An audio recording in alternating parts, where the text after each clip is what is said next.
pushing on, but then you went too far. When your ship has sailed and all your dreams are lost, everything is wrong, you feel like it's your fault. Just remember, I will be there for you, baby. Remember, there's nothing out there to get you, don't forget it. When life feels lemons, just call me. Just call me. Just call me.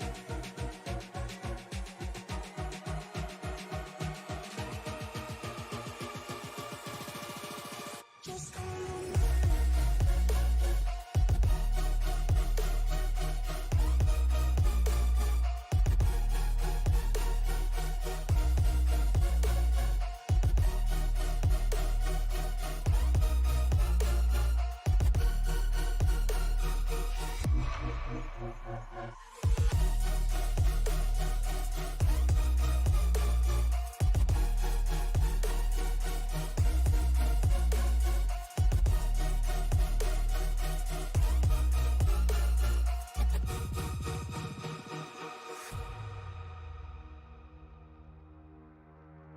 You're stronger now than you ever been.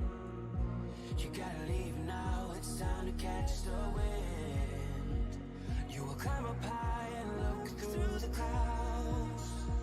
And when you're feeling low, I know you'll bounce back. Oh, and just remember, I will be there for you, baby. Remember, there's nothing out there to get you, don't forget it. When life throws lemons, just call me. Just call me. Just call me.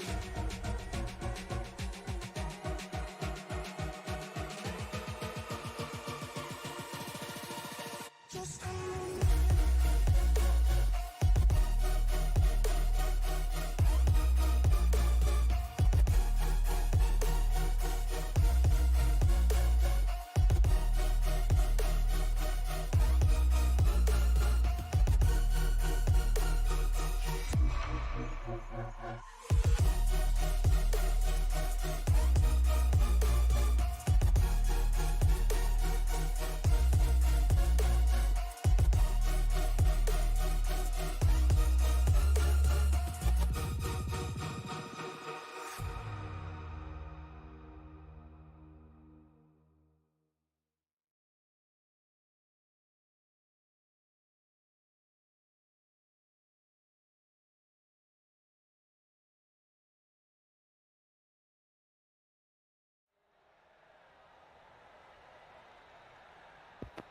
Ladies and gentlemen, welcome to the 7th installment of the Blue Gray Plastic Cup Series right here from the home of NASCAR, Charlotte, North Carolina, where we look to the boys and girls of AARL to light up this 1.5 mile oval in prime time. It's just after 8:30. That means you got it locked here, ready to rock on SRM. I am Matt Metler. Alongside me tonight, my managing producer, Cliff Corriveau, and it's only gonna be what we like to say is absolutely fantastic. If you remember last week, Louis Clark got inside that 8 car and turned into Megatron, taking everything there was to win last week. This week, look who's number 2 in practice in that 8 machine. Cliff, can he do it again this week? Can he go 2 for 2? Yeah, I absolutely think he can. He's going to be the car to beat out here, but there are a lot of fast drivers in this series. So we are going to get down to business and find out, I'm sure, who will cross the line to become the winner here, round 7. I'm excited. I think it's going to be Louis Clark's race to lose, to be honest, but we'll see. Yeah, absolutely. And how many times have we said over and over again, momentum breeds momentum, and that's certainly riding on the shoulders of Louis Clark, who basically took it to everybody from across the pond last week. That's where he looks to start tonight in P2. But before we can go ahead and get this field rolling off, we got to bring him through the qualifying order. Starting off in P1 tonight in that 28 machine. Previous series champion, that's going to be Peter Theriault, starting in that 1 machine in P1. P2, Louis Clark. In 3rd, Cameron Harris. Residing in 4th, Justin Horton. Inside the top 5, starting 5th, that's going to be Travis Juggles Rodriguez. Number 6 tonight in that 10 Toyota Camry, that's going to be the Purifier, Kyle Purcell. In 7th, Christian Delgado. In 8th, where there's lightning, there is thunder, and that is Patrick McQuaid, a.k.a. Lightning McQuaid. In 9th, Jeremy Flanagan. And rounding out the top 10, she's been on fire as of recent. You better watch out for that 1 machine, and Lilith Peters. Yeah, sitting up on top of the points lead.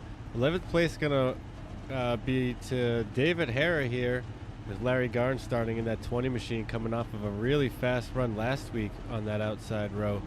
Scott Leonardo Da Vinci is going to start out 13th here tonight, with Sean Purcell starting 14th.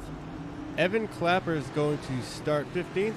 Cole Martin is going to roll off 16th. Rodney Uberpacker is going to start 17th here, with Emily Urias starting in 18th in that number 17 machine. Nathan Christian will start 19th, with Adam Angerstein starting 20th, and rounding out the tail end of the field here tonight. As we got a fast one, 167 laps here from beautiful Charlotte Motor Speedway as we jump up front here with our leaders. It's going to be an exciting one. Make sure you've got your Dr. Peppers ready, as the pace truck lights are out as they come down the backstretch to take the green flag here. I almost thought you said Backstreet Boys there. No, I don't know. Well, hey, let's talk about really quick about this race info tonight. Concord, North Carolina, 1.5 miles is the distance around this 4-turn oval. The length, as you mentioned, 167 laps. The track temp right now, 77 degrees Fahrenheit. That's going to give these next-gen cars all the grip they could ask for as that iRacing.com pace truck pulls off. As we hit the Geico restart zone, Peter Theriault on that 20, he's going to stand on it and send that car. They climb up through the gearbox, rounding the dog leg. They charge off to turn 1. Early in the lead right now, showing the way, that 28 machine, but being followed in close proximity by Louis Clark in that 8 machine. Yeah, Louis Clark going to hop right to the bumper here of the 28 reigning champ of Peter Theriault. He's going to have to hold him off, but he might have a lot to hold off right now, because as you said, there's going to be a lot of grip here in the tires early on, and they have got, everything to lose right now as this race just kicks off. The longer they go, the little bit more they'll spread out. The tires will start to take some wear. So you're getting all you can get right now while you can get it. Back to third here, 7th place. Go ahead, Travis Rodriguez. Yeah, Travis Rodriguez already going to the top shelf where Mama hides the cookies in all the grip in the world, like you were saying. So why not take the fast line around this racetrack? This next-gen car really seems to like the top side of that racetrack, especially in cool conditions. Seen a lot of the guys running fast lap times up near the top. Currently behind the leaders, we are still 2x2. Hot spot on the racetrack is right around that 4th, 5th, and 6th position. As we got someone off the pace, the 3 car, coming down pit road. Nathan Christensen coming down already. Definitely not a scheduled stop. Probably having some problems with some hardware or something.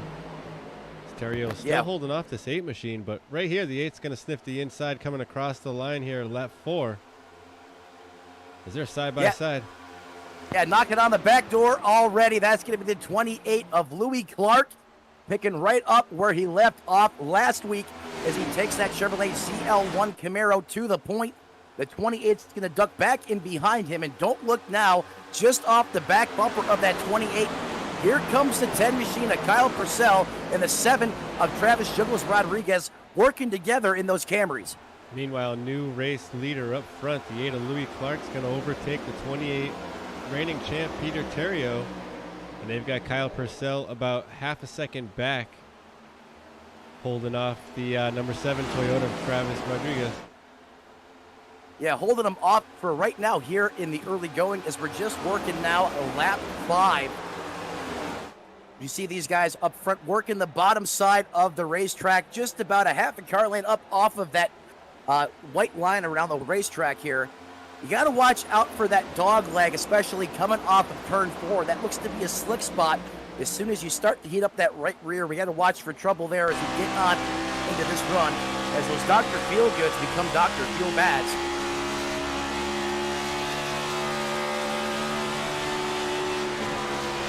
As we go on board here with Peter Thurio, your reigning champion of that 28 Ford Mustang, getting some great camera angles again from our managing producer tonight, Cliff.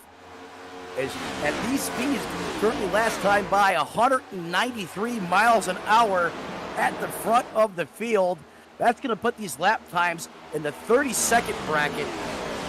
And 167 laps, that sounds like a long way to go. But at 30-second lap times, that's going to make this race fly by in an instant.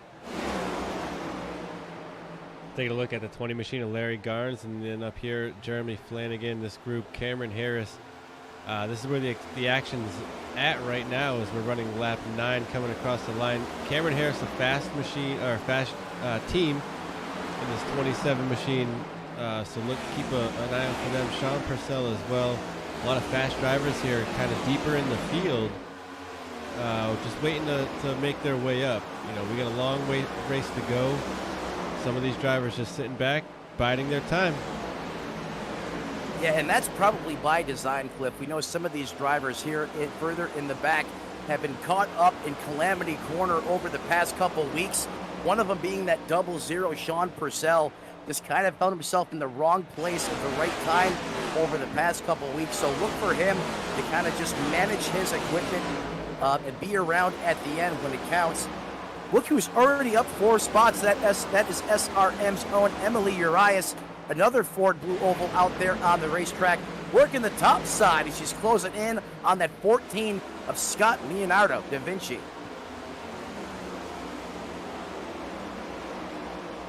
Yeah, Emily's got a pretty good pace. Got to make some moves to get up towards the front here as we jump back up with the front pack. About 6 cars here breaking away. Oh, a bit of contact there back to 7th with Lilith Peters and Christian Delgado. Oh, big contact! As we got more contact behind them between David Hare and what I believe Jeremy Flanagan. I think that may have been Justin Clapper that was involved there with the 15. May have to go back and check that, but what a great save. That had disaster written all over it, and the 15 and the 57 continue to march on forward. As we go back to the blimp view, yeah, it was definitely Justin Clapper that probably just was closing a little bit quicker than he anticipated. Or Evan Clapper, thank you, the other Clapper. I appreciate that.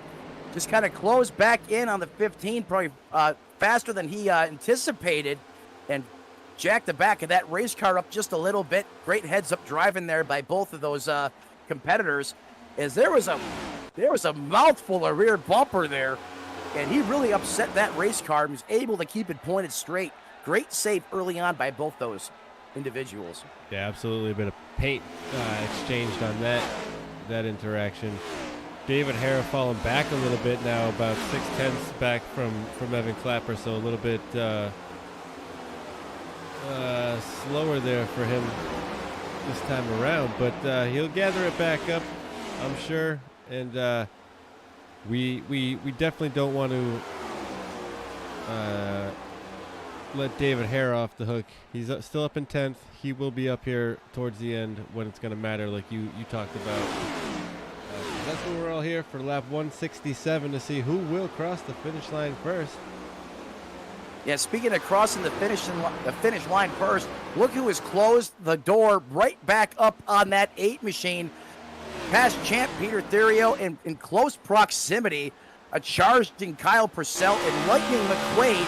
The top 4 right now are virtually nose to tail, and they are putting some serious pressure on that 8 machine right now, as he's trying to currently, it looks like he's trying to aero block the 28 right now, which is something you can definitely do with this next gen car in this aero package, and that has allowed the top 4 to really close back up on the leaders here as we go on board with Lightning McQuaid just lurking off the back of the 10 car, looking for a hole.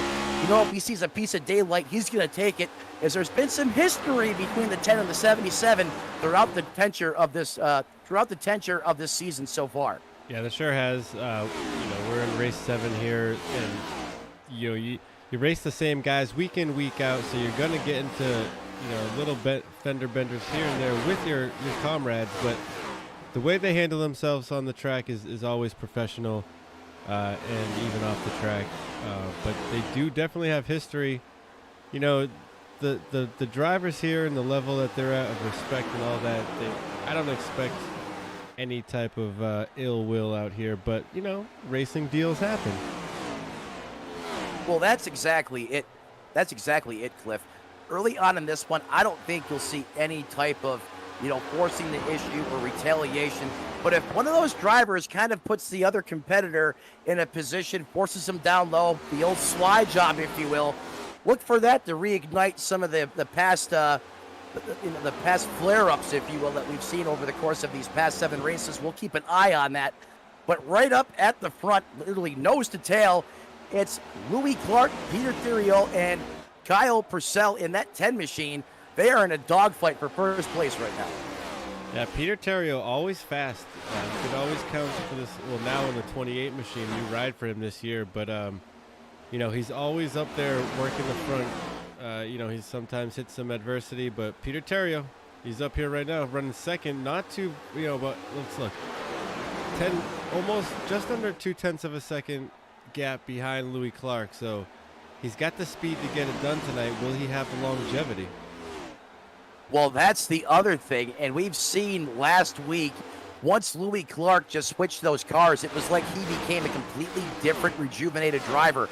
Not that he's bad by any stretch of the imagination. He's a great competitor out there on the racetrack, but he just looked so much more of a fierce competitor last week, was on the aggression all race long. He just drove with a different swagger to him, and you're seeing that again here tonight.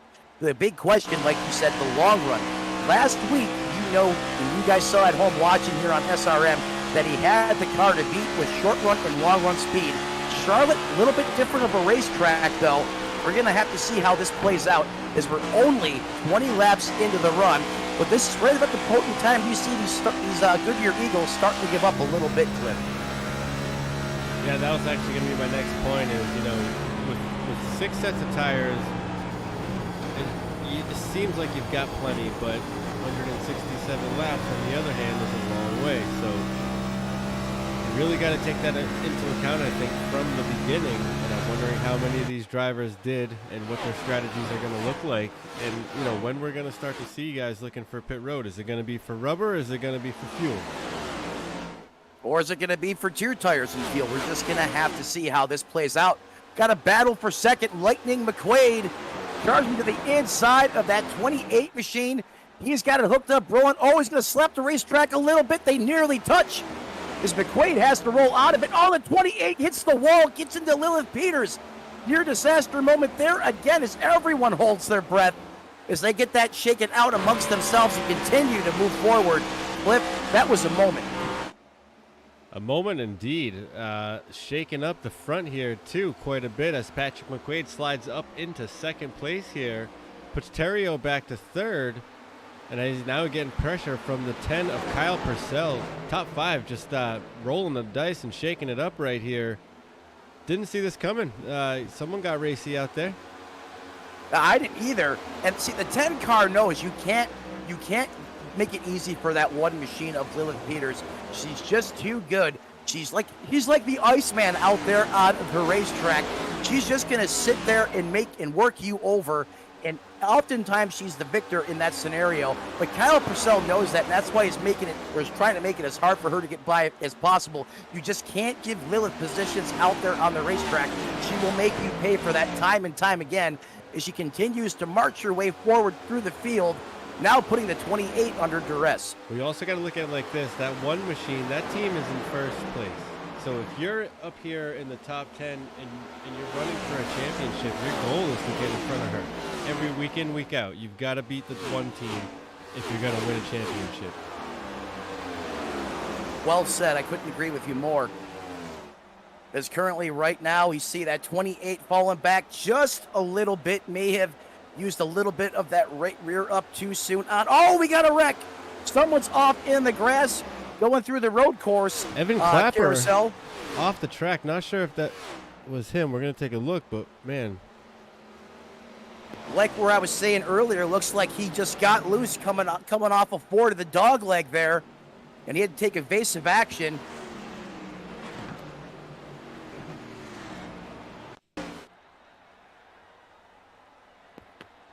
As we see him there. Great save, by the way. Yeah, no doubt. You could jump to the blimp view. And we might want to bring it back just a little bit here and see who that is. Oh, got squeezed.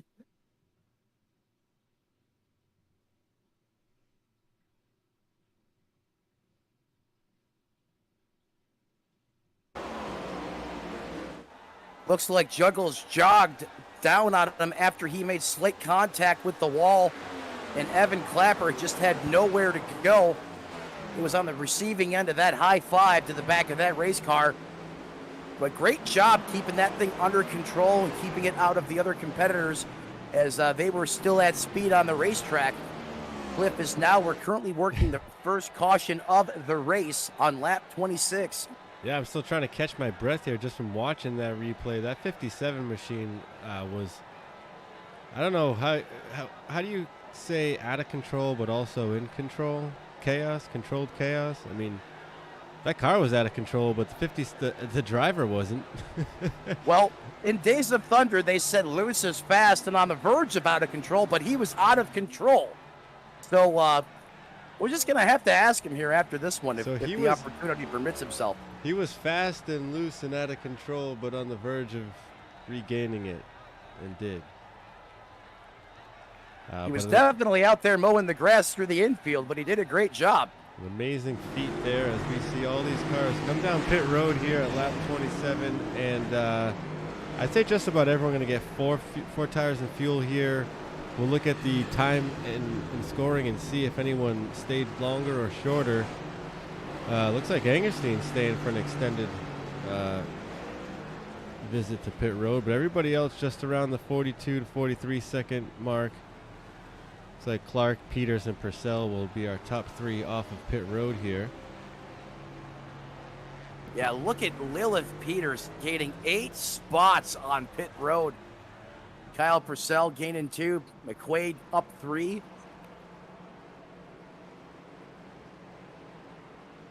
Yeah, McQuaid, unfortunately, though, dropping back to 5th there on that exchange. You know, he's running in the 2nd place, I believe, when that caution did come out. Yeah, that's right. He was running P2. Thank you for that update, because I know we were kind of focusing there on the on-track incident that led to this caution flag. But even though he's up 3 on the pylon from where he started, still lost a couple of positions on pit road as the field currently rejoins that iRacing.com pace truck. Once again here at the Charlotte Motor Speedway, right here in the heart of NASCAR country in Concord, North Carolina.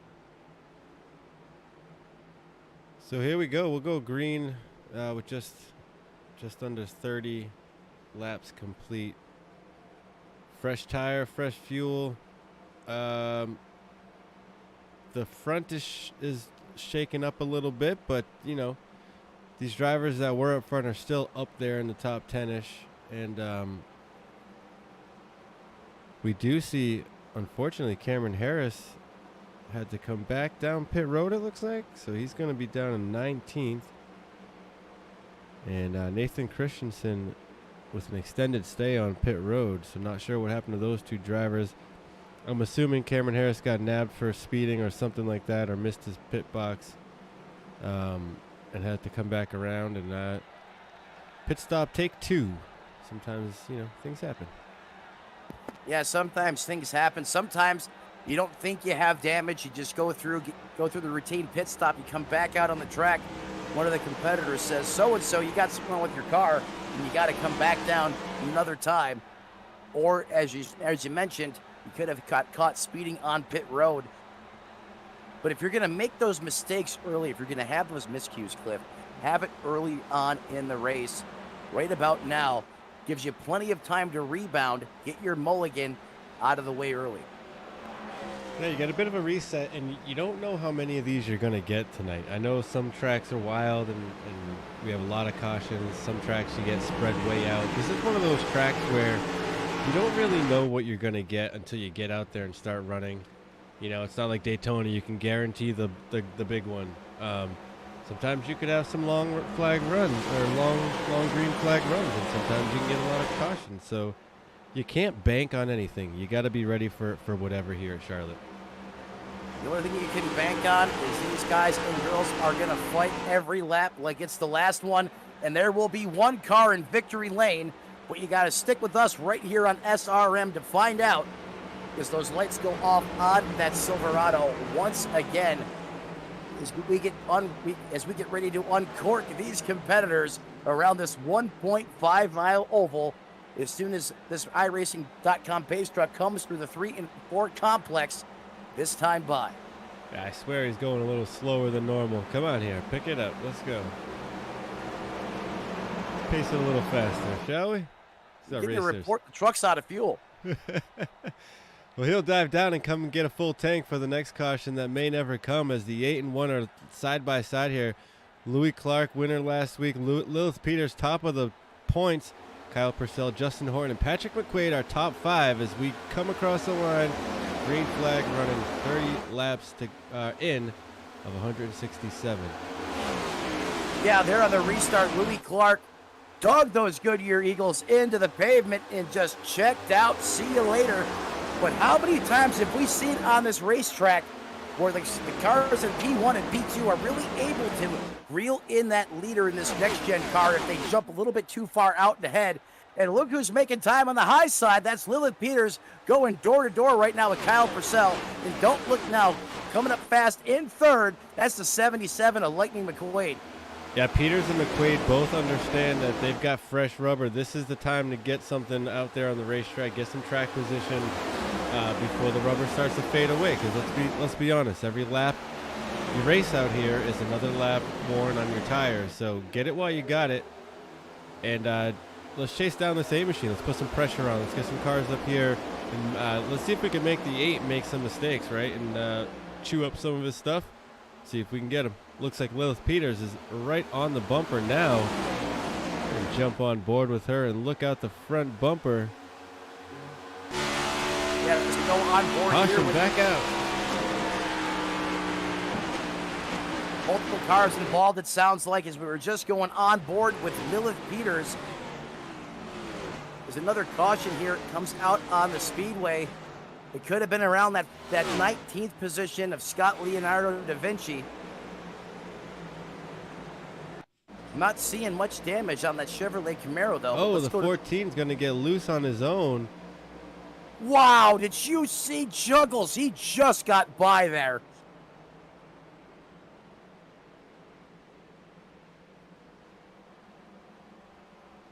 There's a 14 getting loose just ahead of Juggles. Makes a hard left, takes it down to the apron to avoid that. Amazing move there, but unfortunately for Travis Rodriguez, or sorry, it was Scott Leonard having the trouble there. Getting loose on his own, though, so, you know, I guess hats off to not causing more damage. You know, he did tap that outside wall, but it didn't look like it was too bad. But as we say, you know, cautions do breed cautions here. As the 14 is going to take it down pit road. 27 coming back in behind him. That's Cameron Harris. Having a lot of trouble here tonight, it looks like. Not exactly sure why he's coming down again, but that 27 machine, not the run they're looking for sure, coming in third in points. So wondering what's going on with that 27. The Silver Bullet having trouble, but still out front. Louis Clark, Lilith Peters, and Patrick McQuaid are top 3. We're going to go side by side and take a moment. Don't go away. You won't miss any of this action as we are under our third caution here of the night. Stay tuned.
Hey, welcome back live to the racetrack, Charlotte Motor Speedway for round 7 of the All-American Racing League Blue-Gray Plastic Fabrication Cup Series.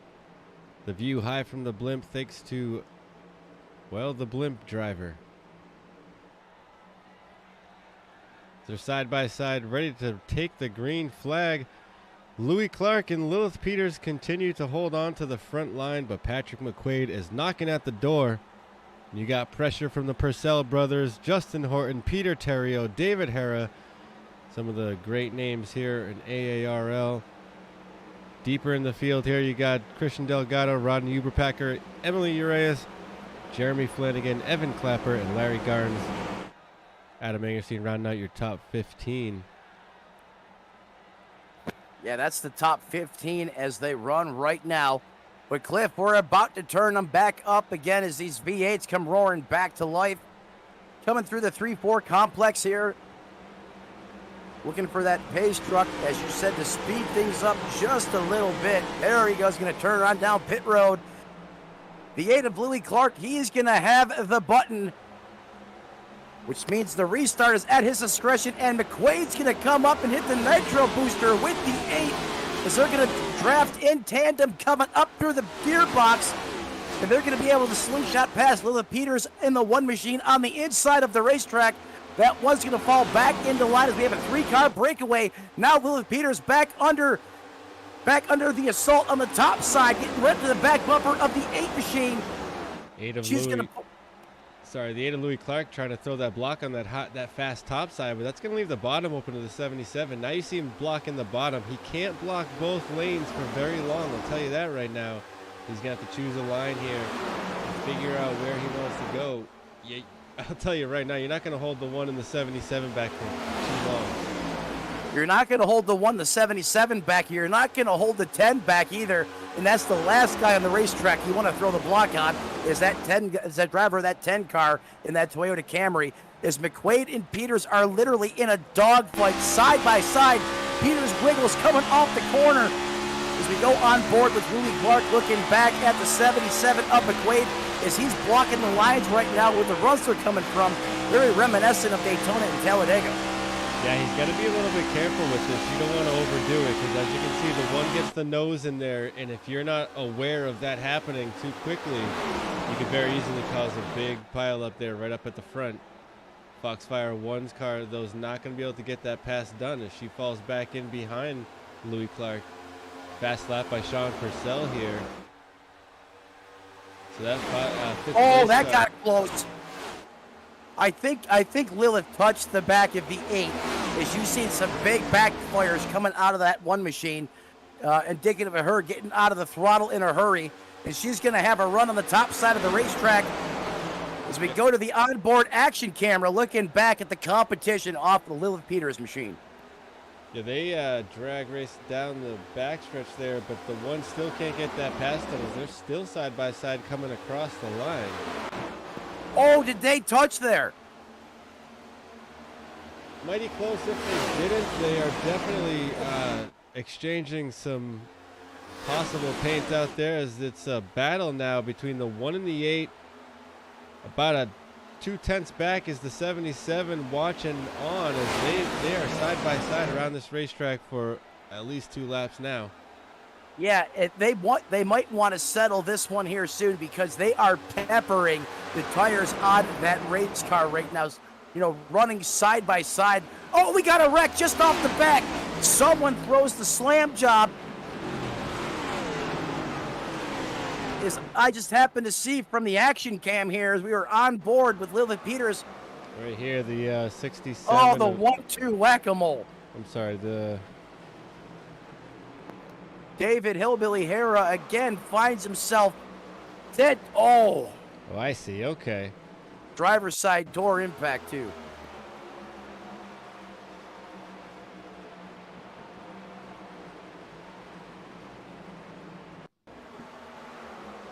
Yeah, I apologize. I'm trying to find a better angle here for this one. Christian Delgado's behind that mess.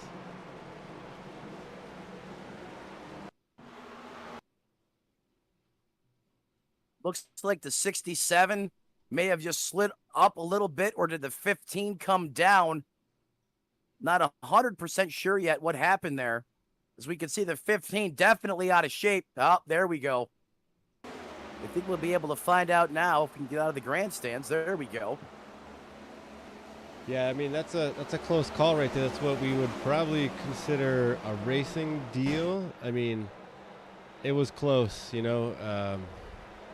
Looked like both drivers just going for the same real estate at about the same time, and that's gonna cause what we saw. Handful of cars here coming down pit road. Yeah, I agree with you, Cliff. It looks like they were both going for the same patch of blacktop there on the racetrack at 190 miles an hour. That's just not going to work, as we see the 16 here, Christian Delgado, finds himself the wrong place, wrong time on the racetrack, and gets into the 15 there. The 27, the silver bullet, Cameron Harris on pit road as well. You know what? I just think that silver bullet needs to reload. That's all. I don't count him out yet. You know, he typically has great long run speed in that race car, and typically starts making his charge to the front a little after halfway. So he's got plenty of time to get some work done on that 27 machine. But it's very apparent he's not happy with something on that race car here in the early going, as he's currently leaving his pit stall, heading back out onto the racetrack, as we're under caution here once again, working lap 44. Yeah, just highlighting that, you know, the Cameron Harris coming into this race third in the points and having trouble out there. I know we can't count him out yet, but I'll say this: I have never seen the 27 visit pit road this many times in one race. So I'm thinking something's definitely up, where he's got to, you know, either just continually getting something fixed up on that car. Maybe he's got a little bit of damage that we didn't notice early on and has been fixing it ever since.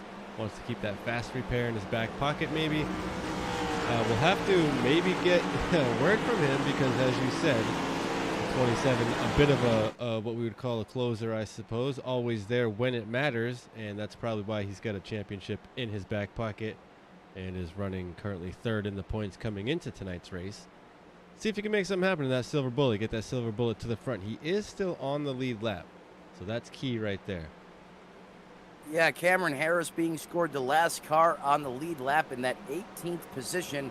David Hara and Nathan Christensen are currently not on the lead pace right now, and they are in positions 19th and 20th, respectively, at this time.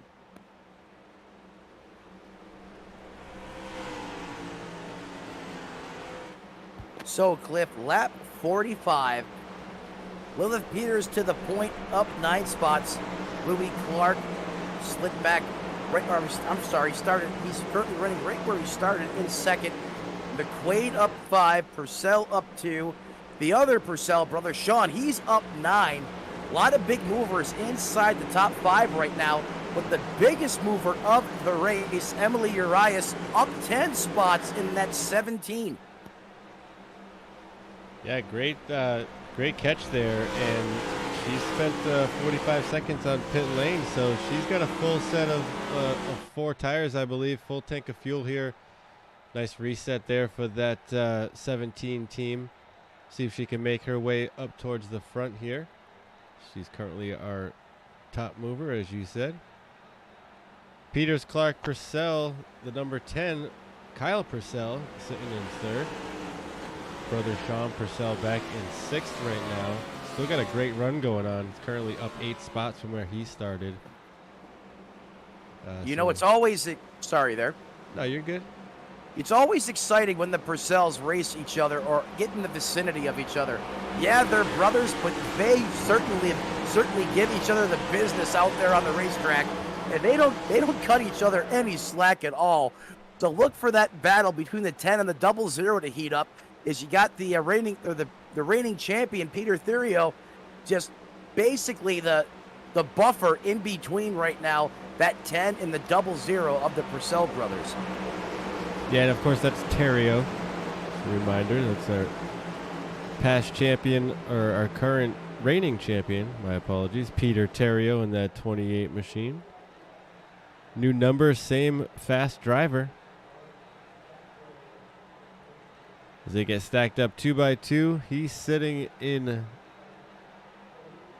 5th. Or 6th currently, sorry. Pace truck's in. Green flag is in the hand of the flagman. They'll get to the Geico restart zone. Or I guess the Toyota restart zone here.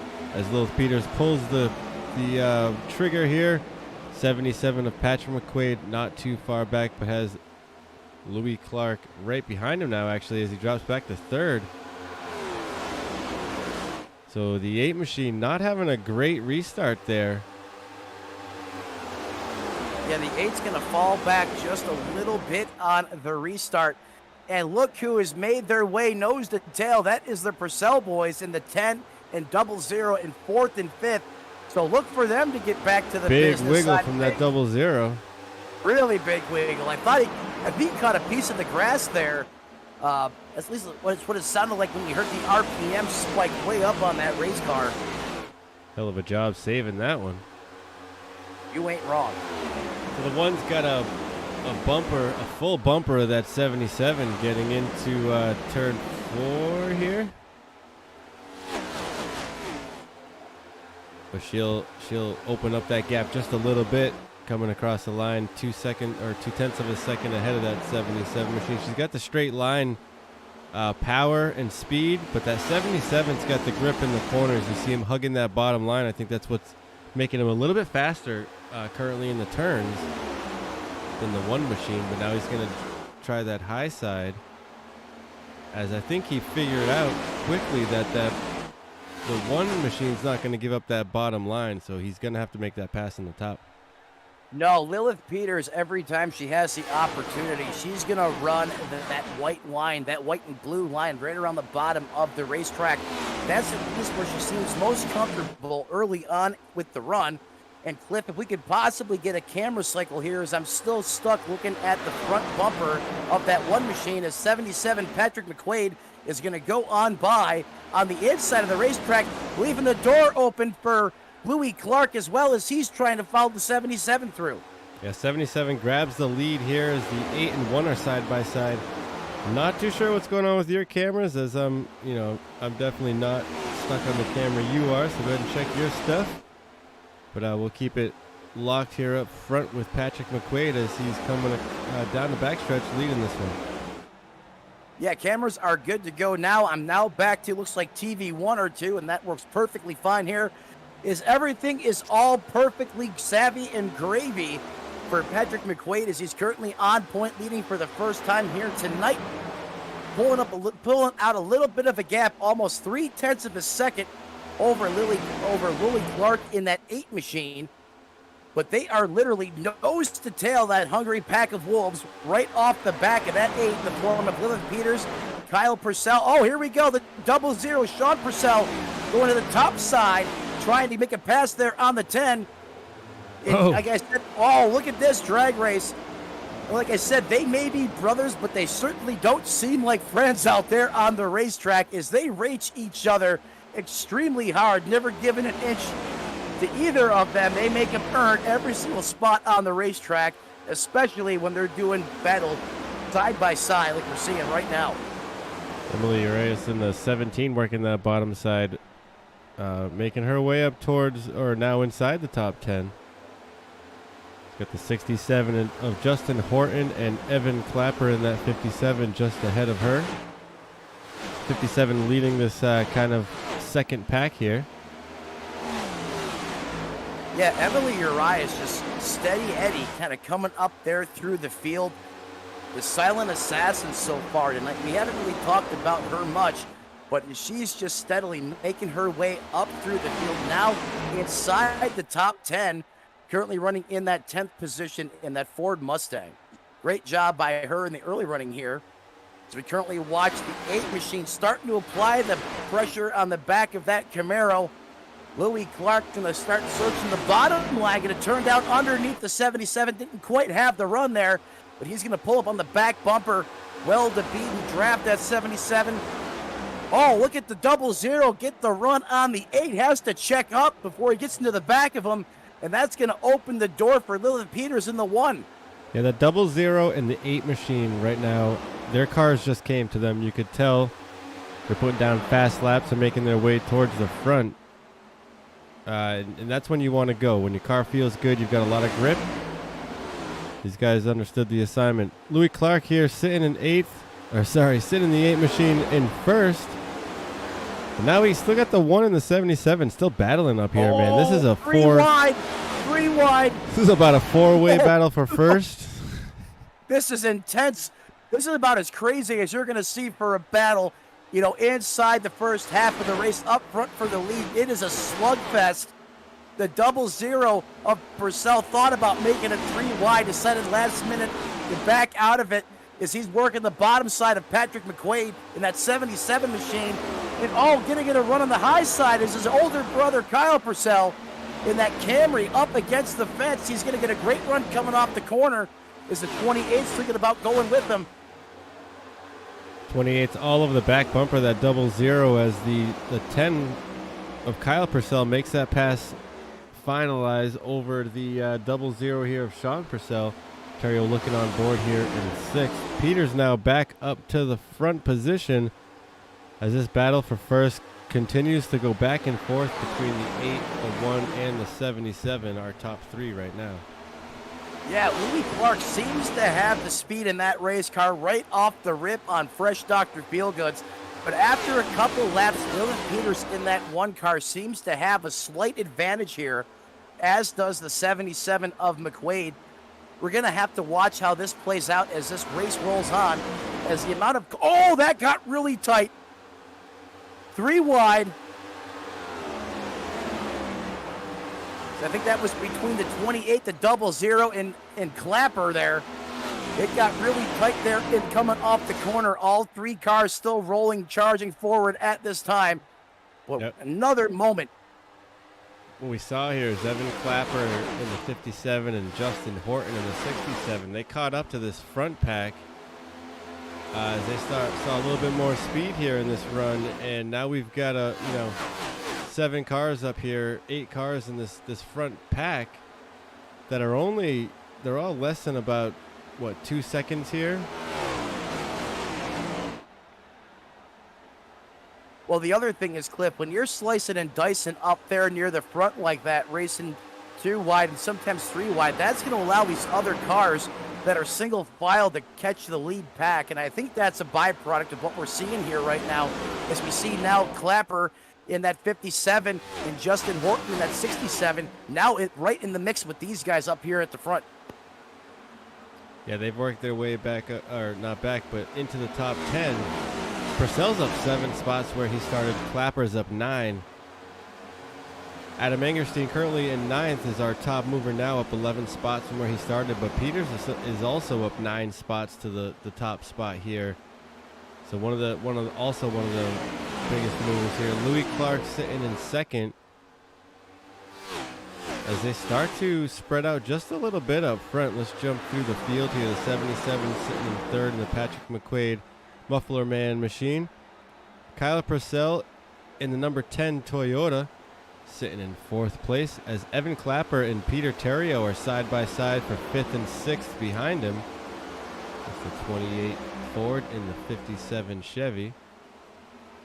Keep it locked here for just a moment here as Evan Clapper takes that position away from Terrio. Just behind them, they got the 00 of Sean Purcell sitting in 7th, and Justin Horton jumping down to the inside of him now, sitting in 8th. He's going to think better of that and possibly fall back, but going to go side by side here. Adam Angerstein in the 9 Toyota sitting in 9th. He is up 11 spots from where he started, so he is on the move. Got some work to do to make his way towards the front, but cracking open into the top 10 right now. David Harris sitting in the 10th position in the 15 machine. I'll round out our top 10. Yes, Rodney Uberpacker, he's currently in 11th. 12 belongs to Cole Martin. 13th, Jeremy Flanagan. 14th, Emily Urias. 15th, Christian Delgado. In 16th, back 11 spots from where he started, Travis Rodriguez. And 17th, Larry Garnes. 18th, Scott Leonardo da Vinci. And then in 19th and 20th, rounding out your field tonight, that's going to be Nathan Christensen and Cameron Harris in that 27.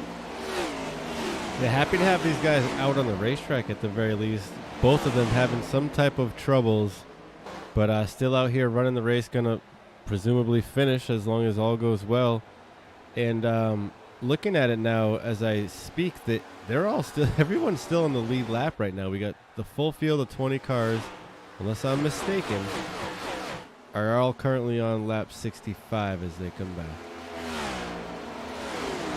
No, and iRacing score timing and scoring is also saying the same thing. So all 20 competitors right now still on the lead lap. Is Lilith Peters currently is enjoying the biggest lead of the race so far, currently in front of Louis Clark by 1 second and 1.30 seconds. As we see Evan Clapper continuing to march forward now battling that 8 car, working the top side of the racetrack. Clapper up 12 spots now. If he can make this pass, he'll be up 13 spots from where he started. Now battling it out here with the 8 of Louis Clark, who's been up front all night. This 57 machine's been fast. He's running for the Rookie of the Year. Probably going to take it, and he's going to get a couple wins here this season. I can feel it. Fast car, fast team, up 13 spots here. We'll see if he can hold on to this run. See if he can make up any of that gap to the 1 machine, or if he just rides here and lets his car really just rest a little bit now that he's up to second. Well, the other thing is, too, we're kind of in that transitional phase right now out there on the racetrack as we go from light time into darkness. And as that happens, this track is going to change characteristics, right? That grip level is going to change, and that could be falling right into the hands of that 57 in Evan Clapper camp. As the darker it gets, the faster that Camaro seems to be. We're going to have to see if this change also brings other competitors from the back towards the front right now. But as it sits, Clapper up to second, 13 spots in that 57. He seems to be the man on the move, at least for right now. Yeah, it's a very well said point and observation. As we got the weather up here. 73 degrees out here tonight, so very mild. And the track's only at 77 degrees currently, so you're definitely right. The temperature's coming down just a little bit, especially in the racing surface, which is going to help out some of these drivers and help out with some of that grip that everyone's always chasing. Peter's up front. Sorry. No, I was just going to agree with you on that, Cliff, 100%. Is now look at the gap that Evan Clapper is able to put over Lewis Clark in that 8 machine. Is now Clapper has a sight set on the back of Lilith Peters in that ZL1 Camaro. That gap is widened out a little bit. It is over 2 seconds back. But last time by, Evan Clapper was slightly faster than Lilith Peters that last lap. We're going to have to see if that stabilizes or if Evan Clapper is able to continue to chew into that lead. Lilith Peters that time by at the line just a tick faster as they're almost mirroring each other's lap times. Oh, we got one guy coming down pit road. Looks to be Peter Terrio in that 28 machine. He's lining up his pit stop. Yeah, Terrio coming down here lap 72. Not sure if this was scheduled or not. Might be a little bit of an earlier call, trying to get off of the strategy that everyone else is on, as we had everyone basically in the top 10 on the same strategy here. So not sure. We'll see what happens.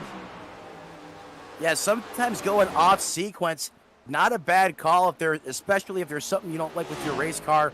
You come down pit road, you get the confidence, you get the reassurance of those 4 fresh Goodyear Eagles. You get rid of the sloppy rubber, as Cliff likes to say, and you get back out onto the racetrack, and you feel a little bit better about gripping that wheel as you go back out there, turning some qualifying laps, as everyone else continues to charge around here on some worn out rubber, at least as it stands right now. And that battle between Lilith Peters and Evan Clapper is about stabilized. It's still at 2.42 seconds. Lilith Peters last time by a 30.34 to Evan Clapper's 30.47. So just a slight advantage to that one car, but typically they reverse the roles every time by. 1 lap Evans Clapper, one lap Clapper's faster, the next lap Peters is faster, and vice versa. Caution's going to come out. Looks like Larry Garn's having some trouble, but I don't think that's why. Oh my! Okay. I think you know what I should be searching for. Maybe you could help me with a number. Well, it looked there like the 20 machine of yeah. Larry. Yep, there it is. 20 and the 45 of Cole Martin.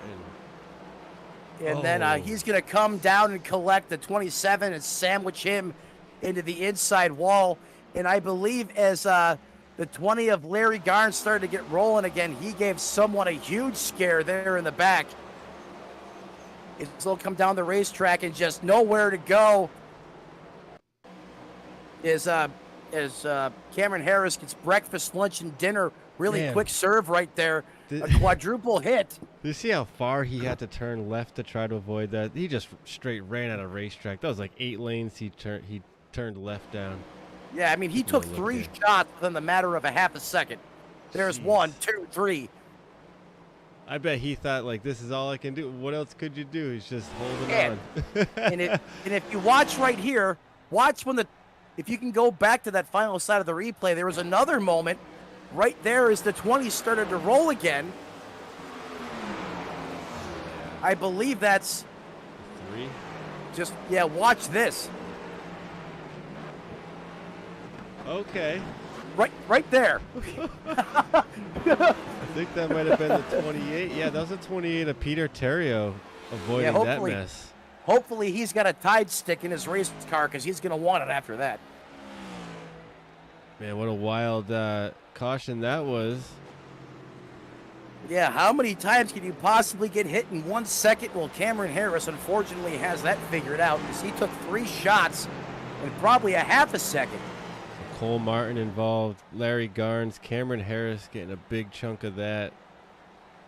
The 38, however, made it through there and had recently pit, so he'll probably be staying out here and regaining the lead. Yeah, look at this Not here. regaining, but taking the lead. Taking the lead.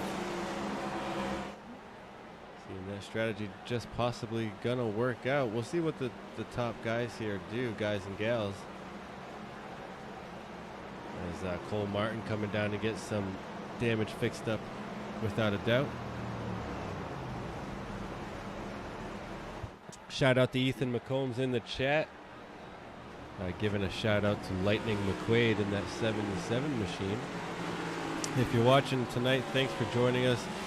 Reminder, you are watching Sim Racing Media. We felt like we didn't have to keep reminding you every time you join us week in, week out. You know who you're watching. You know what channel you're on and what day it is. You know you're here to watch the AARL group and catch a great show. Thank you for watching. I'm sure you've subscribed by now, but if you haven't, go ahead and hit that button. And if you're new around here, Lord help you. Thanks for joining us.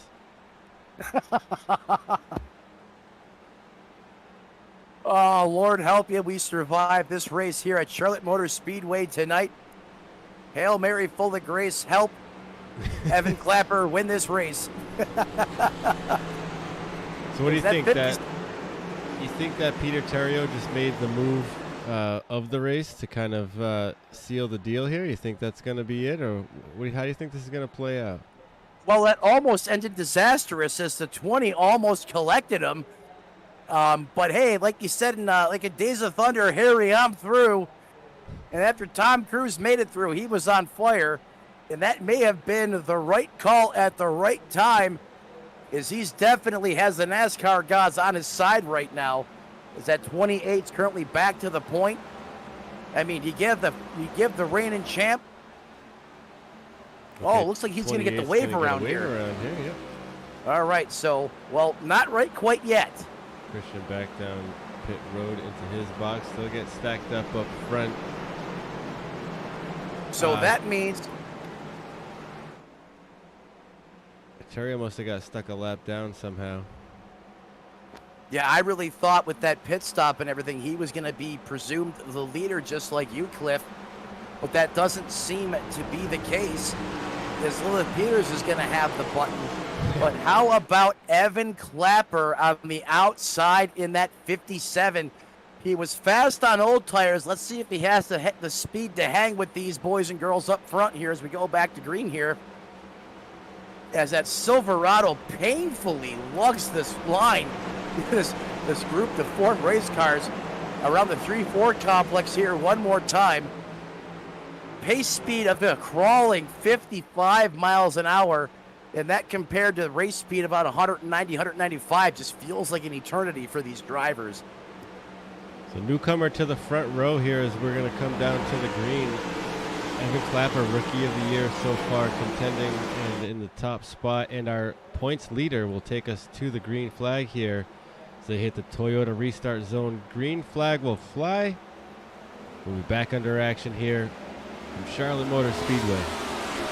Peters shoots out of a cannon, leaves Evan Clapper in her dust, but you don't want to get too big of a lead like you said. The swarm of bees behind her will definitely catch up. Yeah, the field there got bottled up a little bit. It looked like Louis Clark there tried to make the pass in the grass like Earnhardt did back in the 80s. And when he did that, he slowed up a little bit and kind of checked up the 77 and the 00 of Purcell. But the 57 of Clapper, he's going to prevail on the outside and retain that number 2 position. As they stack up position 2nd, 3rd, and 4th right now, they are certainly nose to tail. You could pitch a 10 over those guys. As Lillian Peters currently enjoys almost a half-second lead. Yeah, Peters' car loves that fresh air and that clean air, and she just takes it and runs with it. Everyone essentially chasing her. As we're about halfway through this race here, Peters, Evan Clapper, 1-2. Louis Clark still fighting for a top podium position here. McQuaid currently hovering in 4th. But then you got the Purcell brothers, just one Purcell up here. Sean Purcell in the 00. Looks like the 10 of Kyle marred back to 15th currently. Yeah, and don't look now, but Patrick McQuaid in that 77 machine, he is suddenly up to 3rd, knocking on the, there's a big wiggle there. The 8 jostled there as it was outside the 1. I think Peters took all the downforce off that race car, and McQuaid had a big moment there as he kind of had to jump out of the throttle pedal to avoid the bobble from the 1 as she now smartly goes back down to the bottom side of the racetrack. That's going to give McQuaid the momentum as he gets a little bit of an arrow push from the 00, and now he's going to contend with the number 8 for the number 1 spot. So the 1 dropping back to 4th here now, using up a bit of her car there maybe on that restart. Clark going to take the lead. Louis Clark here sitting in the 8 machine. I know you're probably thinking, where the heck is David Lorfano? Lorfano out possibly for the rest of the season, so if this 8 machine driven by Louis Clark keeps winning, he'll probably stay in this machine and try to finish out the season here, possibly continue the great momentum this Hillbilly Motorsports car has had, and maybe make a run at the championship late in the season here. But not his normal ride, but I'm pretty sure he's going to be in it for the rest of the season, especially with the success he's seen already, winning last week's race and coming out here leading this one again here at lap 84. You know, it's like we were talking about last week, Cliff, and we saw Louis just put on one heck of a race and won that bout there. You know, like I said, I'd be shocked if we didn't see him back in the 8 tonight coming off of a win. They tried to throw us a curveball and say, oh, that's not the case. But sometimes, you know, us broadcasters, we've seen a thing or two, and we know a thing or two, and I agree with you. As long as Louis Clark in that 8 machine continues to be competitive up front winning races, why on earth would you make a driver change when you have all that positive synergy working for you? As he continues to remain the leader, carrying the torch right now. But somebody might have something to say about that, and that's the 00 of this in the 77 of Patrick McQuaid, as they're currently putting all kinds of pressure all over the back of the driver from across the pond, and that's Louis Clark. Yeah, and you can see just why, because McQuaid's got a rear view mirror full of the 00 and the 15 of Hera and Purcell. And as 15 almost puts a bump there on the 77, you can't just sit around and let these guys run you over. And that 8 machine, really good at the block here tonight. But as we've seen, if you can get 2 cars up there on the tail bumper of this 8 machine, he's got to let one of those lines open up. I think that's the only way you're going to get by him. Yeah, he tried blocking both lines earlier on in this one, and I think he found out he really used up those tires trying to control both those lines. And I think you're right. He's going to make better judgment of that moving forward here. Is all of a sudden, where did the 15 come from? Is he seemed like he was involved in almost every incident on the racetrack. And David Harris got the hillbilly fired up underneath the hood of that race car, and he suddenly finds himself in third. Yeah, you're absolutely right. I mean, I just nonchalantly talked about him. I didn't realize how, he had worked his way up here, and just surprise, now sitting in third place is the 15 machine. The 8 and, of course, the 77 battling it out as the muffler man is going to take the top spot back away from the 8. But I'm interested in this 15 machine to see if he can get by these top 2 cars and lead some laps here and gain some bonus points. Well, he's certainly knocking on the back door right now. The furthest David Hara has been forward in the field so far throughout this one. Someone's in the wall hard. Big wreck. We were on board there with the 15 and heard the screeches of the tire. He's involved here. I wish I wouldn't have said that. I'm sorry, David. I'm gonna take the blame for that one. Is yet again, just as he was knocking on the back door of the top spot on the racetrack, as we went on board here. So we're gonna look at the 67 of Justin Horton first. Oh, they just ran out of real estate there, and looks like someone becomes the meat and the sandwich. And then it just accordions from there as the 28, the 67. I wonder if the 15 came up and just didn't realize the one of Lilith Peters was there. That could very well be the case. Yeah, I think you might be right. As we were on board with him, they just, the 15 came up on the 1 and had nowhere to, or just didn't realize that she was there. So 67 involved 15 and the 1. The 00 may have taken the air off the 1 as well, because I know Sean Purcell was in close proximity to that when it first unfolded. Not 100% sure. I think you mean Kyle, the other Purcell. Thank you. Yep, the other Purcell. Thank you. Sean Purcell was in really close proximity to that when it initially kicked off. And David, I'm sorry, I shouldn't even open my mouth here. I'll send me your hate mail on that one. 100% your fault. 100% my fault. Just as he got that car rocking, he finds himself once again being featured in the crash cam here on SRM. Yeah, mighty unfortunate there for the 15. I'll take half the blame since I was on him with the camera, but up front, I'll tell you who didn't get affected by that. Patrick McQuaid and Louis Clark hold on to their top spots. Sean Purcell squeaks through. Rodney Uberpacker in that 5. He's going to grab a 4th spot, and Jeremy Flanagan now up into the top 5. Yes, 6, Travis Juggles Rodriguez. In 7th, Christian Delgado. In 8th position, SRM's own Emily Arias. 9th belongs to Cole Martin. And the top 10 as they run right now, the 14, Scott Leonardo da Vinci. So the great reset button comes out here again as we're currently running lap 91 under caution.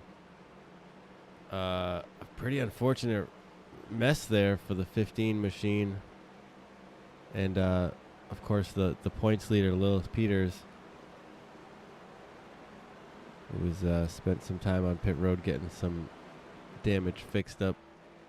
She's going to come out now, finding herself towards the back of the field in 19th, only 1 car behind her. That's Cameron Harris, who's still a lap down here, or possibly taking an EOL or something going on back here. I don't think the 27 is running at full potential right now. I don't think there's something going on in his machine. Something's not correct and unable to stay competitive here tonight. But Well, remember, he was involved in that previous caution where he took 3 decent shots there as he was going into crash avoidance. How could I forget? So that would definitely probably upset the balance of that race car just a little bit.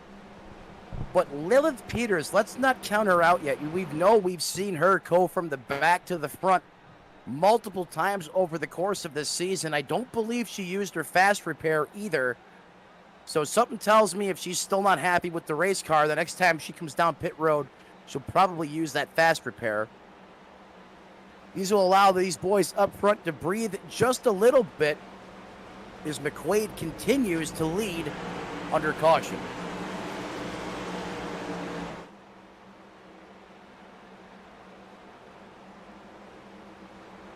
Cautions continue to breed cautions here tonight at Charlotte, but we had some pretty long green flag runs mixed in there. And you know, I was talking about it earlier in the race. You never know what you're going to get here. We've had a few short runs lined up with a nice long green flag run, and then a couple of short runs in there again. So you never know. You got to be ready for anything here. Yeah, I don't think Charlotte gets the credit it deserves. You know, I think drivers forget and they come in here, oh, it's Charlotte, 1.5 mile under the lights, a lot of grip. And then the race happens and they find themselves, you know, with the wadded up race car. And then they suddenly remember that Charlotte is anything but easy, especially in these close quarter racing scenarios in this next gen car. A lot of cars have been torn up in this one in the early going. Cameron Harris, who's third in points, just having a night of it. David Hara, unfortunately, has been involved, I think, in just about every incident out there on the racetrack. And, you know, you feel for him, especially he was knocking up on the front door here, up towards the front, as him and Lilith Peters got together. And another incident involving the 15 ensued. I'm sorry. Yeah, and you know, we're not done cautions, but hopefully we get some green flag runs here, or some long green flag runs. But these cars that were just recently involved in some wrecks, they've got time to work their way towards the front. You stay on it, stay in it, you'll be there at the end. With the 8 and the 77 now battling it out for the top spot, as Purcell and Uberpacker third and fourth behind them. We're back underway here. Round 7 from Charlotte Motor Speedway for the All-American Racing League Blue-Gray Plastic Fabrication. Yeah, and don't look now, but here's Rodney knocking on the back door of the 7 of Sean Purcell. Where did he come from? As all of a sudden the 5 machine finds himself up near the front of the field in this one. I'll tell you where he came from. 13 places back is where he came from. All over the bumper now of the 00 of Sean Purcell. So letting him know that he's here and he means business as they shuffle up behind him, going 3, almost 4 wide directly behind him. Evan Clapper, one of the cars in this mess. Jeremy Flanagan and Emily Urias as well. Meanwhile, the top 2 pulling away. Yeah, top 2 pulling away. And getting back to what you were saying about a long green flag. Oh, car in the grass. Sorry. That's the 10 machine. Kyle and he stopped out there on the racetrack. That might throw a caution. Yeah, caution's definitely out as he was just about stuck there on that apron. Take a look if we can figure out what happened.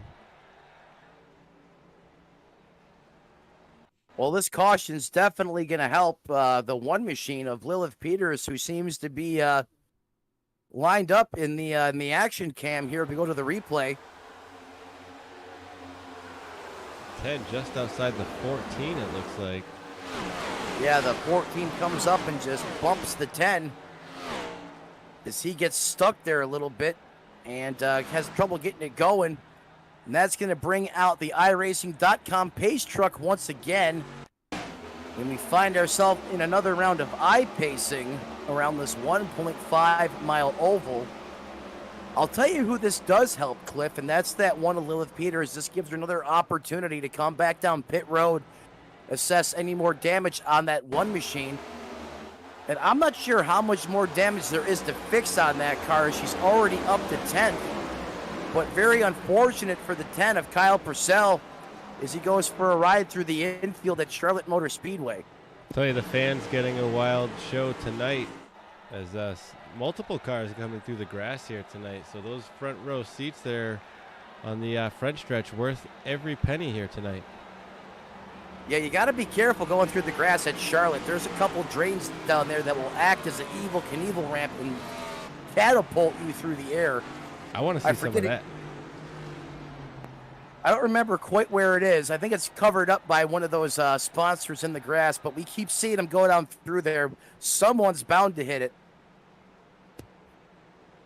And I mean, it will really launch that car up into the air like a javelin.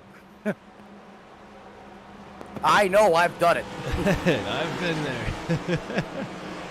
Well, with the there goes the 27 getting another at least one more lap back. So come around and be looks like possibly one lap behind now.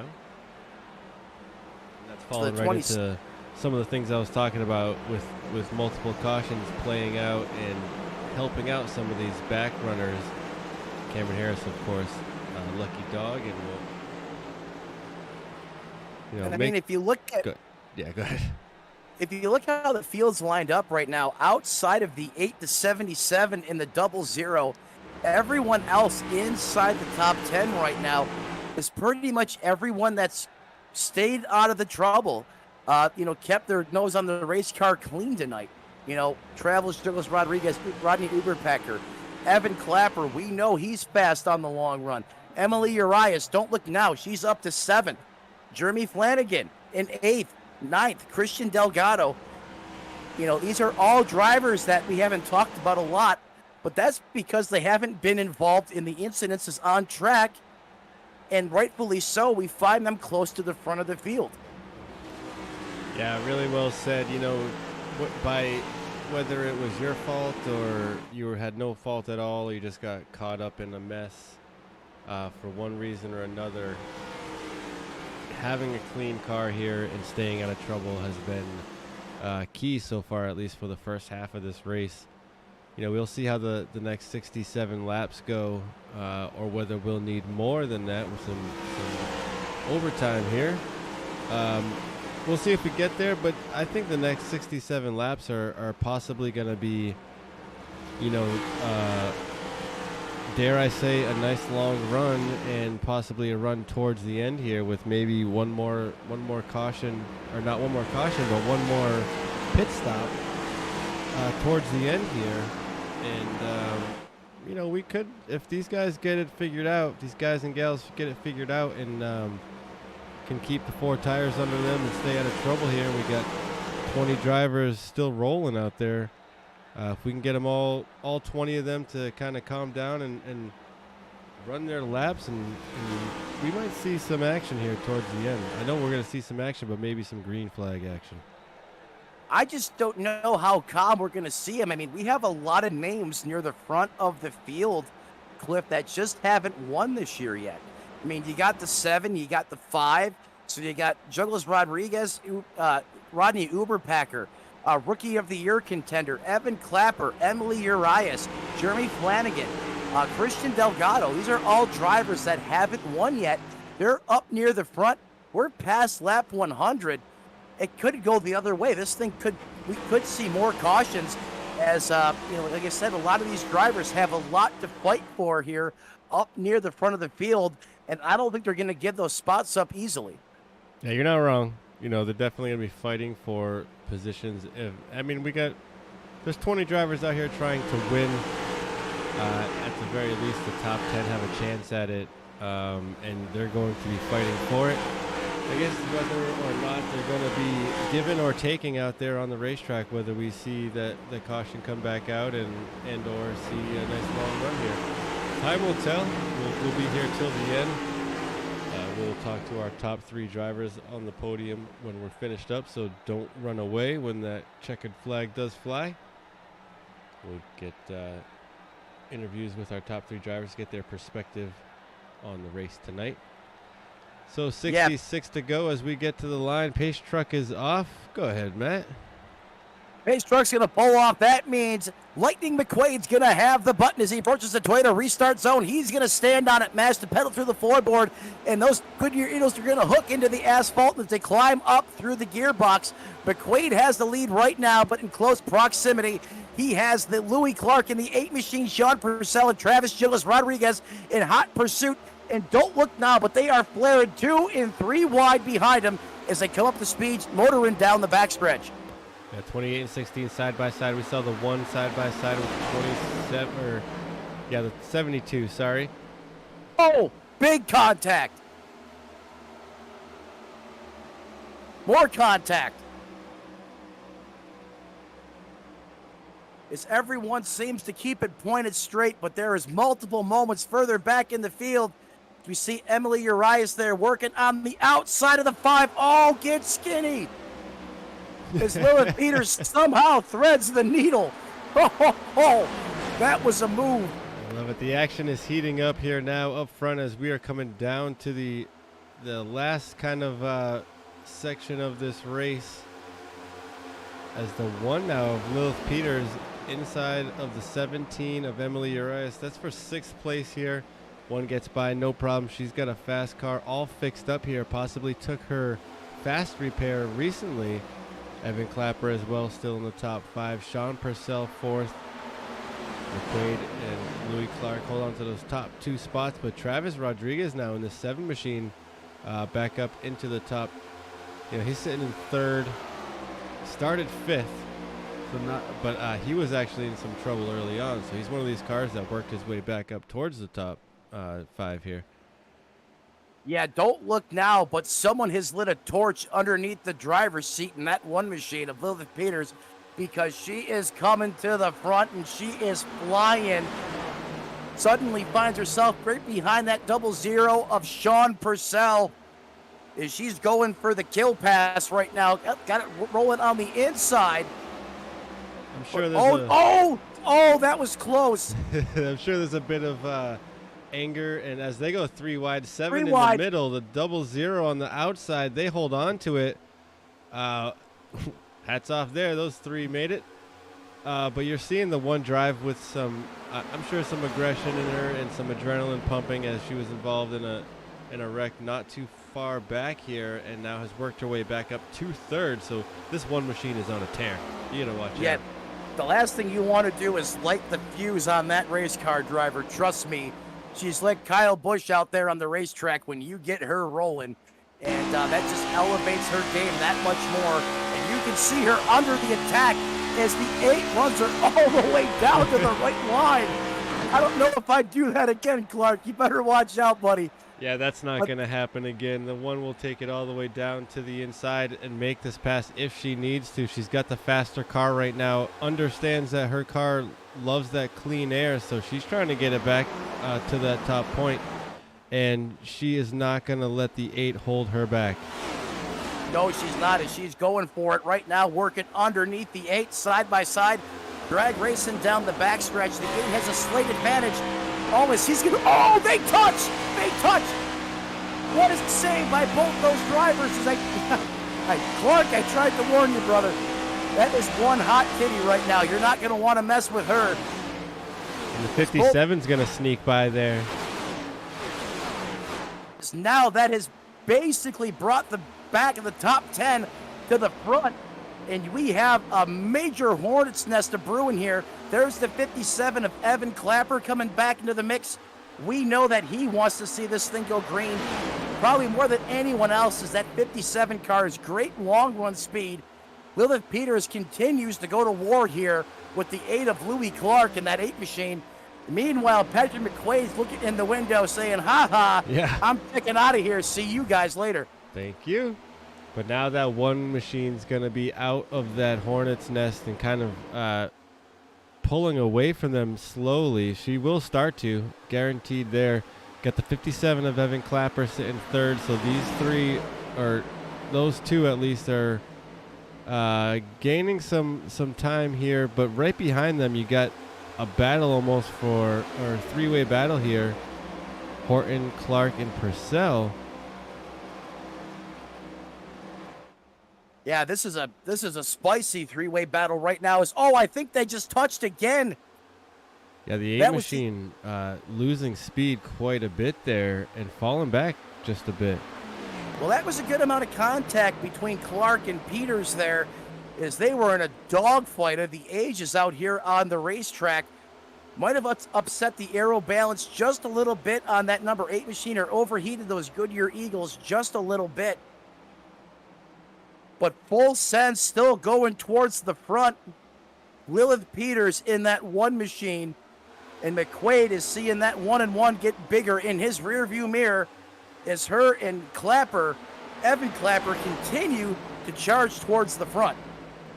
Yeah, here we go. The one of Peters has caught the 77 of McQuaid, and she's got no time to waste, because that 5-7 of Evan Clapper will try to make that pass too, as the one gets by the 77. Evan Clapper in the 3rd position, going to try to follow her through, but that Lightning McQuaid, he's going to be hard to pass. Yeah, Lightning McQuaid is never an easy target to pass there out on the racetrack, and I know this from having the luxury to race against him on Thursday nights. He never makes it easy on me either. Sorry. It looks like he may have even let the 57 get by pretty easily there, not going to push the issue, possibly feeling out his car and understanding that, the 57's way faster. It's going to let him get by right now and cool off the tires a bit and try to catch him here in a few laps. That may be a calculated move there by the 77, as he figures the 57 of Clapper is probably going to go up there and challenge Lilith for the lead. Probably get into a situation where these two positions, 1 and 2, burn up their tires, make that rubber a little sloppy, if you will, and that allow the 77 to reel them back in, perhaps, as we go further on into the run. But picking up where he left off in the last long flag run, that's 57 of Evan Clapper, once again showing he has great long run speed. And look who's also inside the top 3, that's 67 of Justin Horton as well. Yeah, the 57 and the 67 kind of followed each other through the field here and worked their way together all the way to the top. Well, 2 and 3 now. McQuaid gets shifted back to 4th. Yeah, shifted back to 4th right now, but I'm not so certain how long he's going to stay there for, as that may have just been a calculated move right now to let these other competitors go and burn up their tires, as we're currently working lap 115, getting down to the knit and grit here in Charlotte under the lights in prime time, as that track temperature continues to drop just a little bit. Now 76 degrees. The 9 of Angerstein getting a bit of the wall there as he's coming into the top 10, catching Sean Purcell here. Checking out some of the other close battles on the racetrack. Yeah, the 9 of Adam Angerstein and the 00 of Sean Purcell continuing to do battle out there on the racetrack.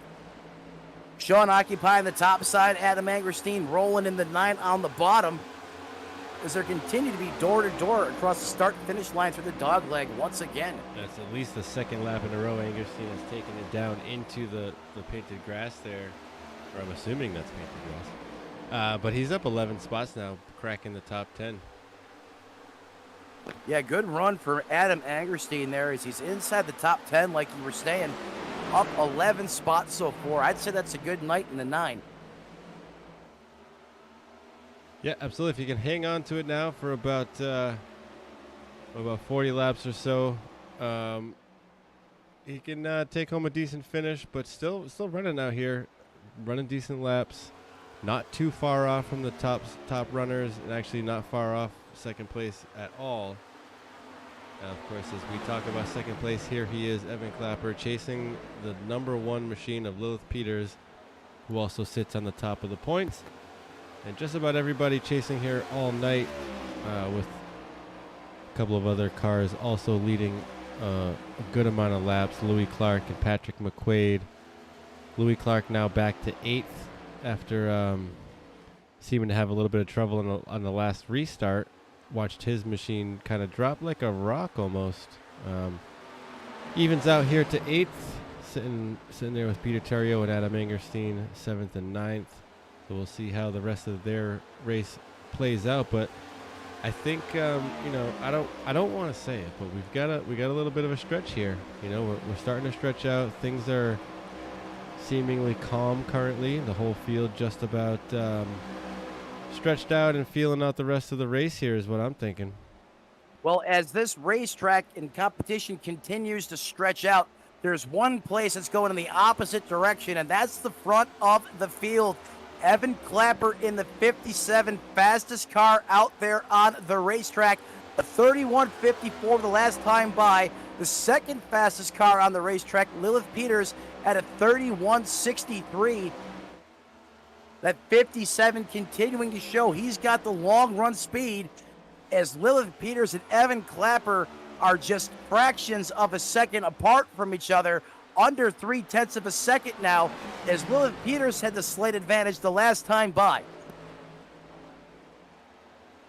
Yeah, you're seeing right now is what's going to be the battle for what will presumably be the top spot here tonight, unless something goes majorly wrong. Justin Horton is back 2.6 seconds in third place.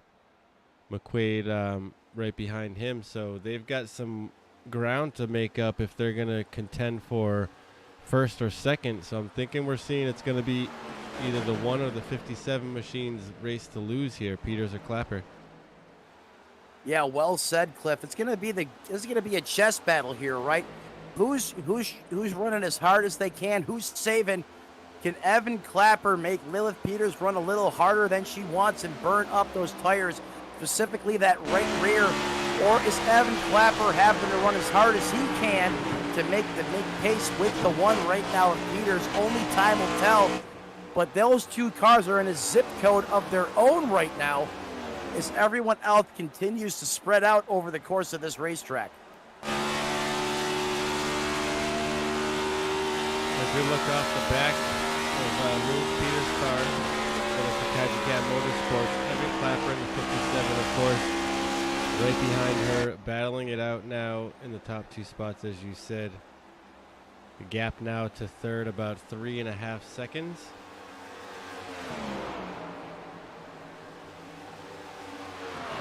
The 67 of Justin Horton holding off Patrick McQuaid, keeping him back in fourth. But this one is not over yet, as things start to calm or stay semi-calm here.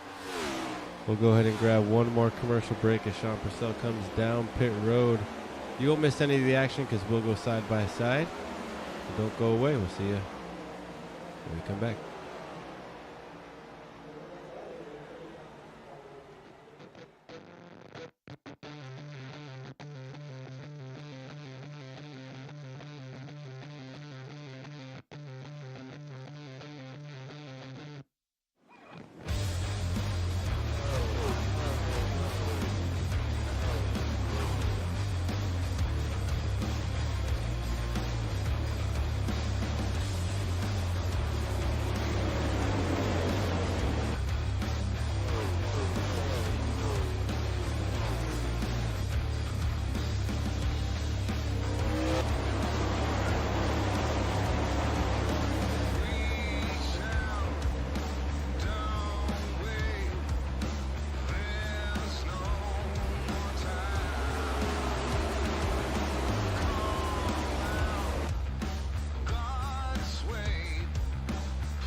Welcome back live to Charlotte Motor Speedway. Lap 130 of 167 commencing. We're seeing pit stops start and cycle through. Will Peters continues to lead the gap now, 1.2 seconds over Evan Clapper in that 57 machine as the caution, it's going to come out. This is... That's going to throw a monkey wrench into someone's plans. Yeah, what happened here to Christian Delgado? Cold tires is what happened, I'm thinking. Yeah, I'm thinking so too, as we've seen him there sawing on the wheel. Oh, he's trying to get back on the loud pedal and just spins out. Doesn't hit anything, though, but just a little bit of an moment. Yeah, it was going to be close. Yeah. That's one of those times you got your finger on the button as race control, and, you know, at that moment you just got to, because that was almost imminent. Yes, at the last second coming into the flame. Cars at speed. You don't want to, you know? It's like, it definitely changes the outcome right here, and you don't want to throw it, but if you don't, you're never going to hear the end of it that you should have, and, you know. So here we come, our top 5 come down pit road. Peters, Clapper, Hera, Angerstein, and Terrio. And it looks like Kyle Purcell is the first one who's going to be able to stay out, who recently came down pit road before this caution came out. So the 10 of Purcell is going to assume this lead here when things start to cycle out. Yeah, could Kyle Purcell have the ace up his sleeve, if you will, coming down pit road just a little bit sooner before mayhem broke loose on the racetrack, as cold tires seems to be the culprit here, getting up to speed on the flats of the racetrack. And the 16 just lost the race car there. A little bit of an moment. Does a great job of not hitting anything. Shout out to race control getting that caution flag out in just a moment's amount of time. So, you know, obviously those cars at speed were able to avoid the 16 out there on the racetrack as he was stopped on the racing surface. So, Cliff, here we go. Lap 132.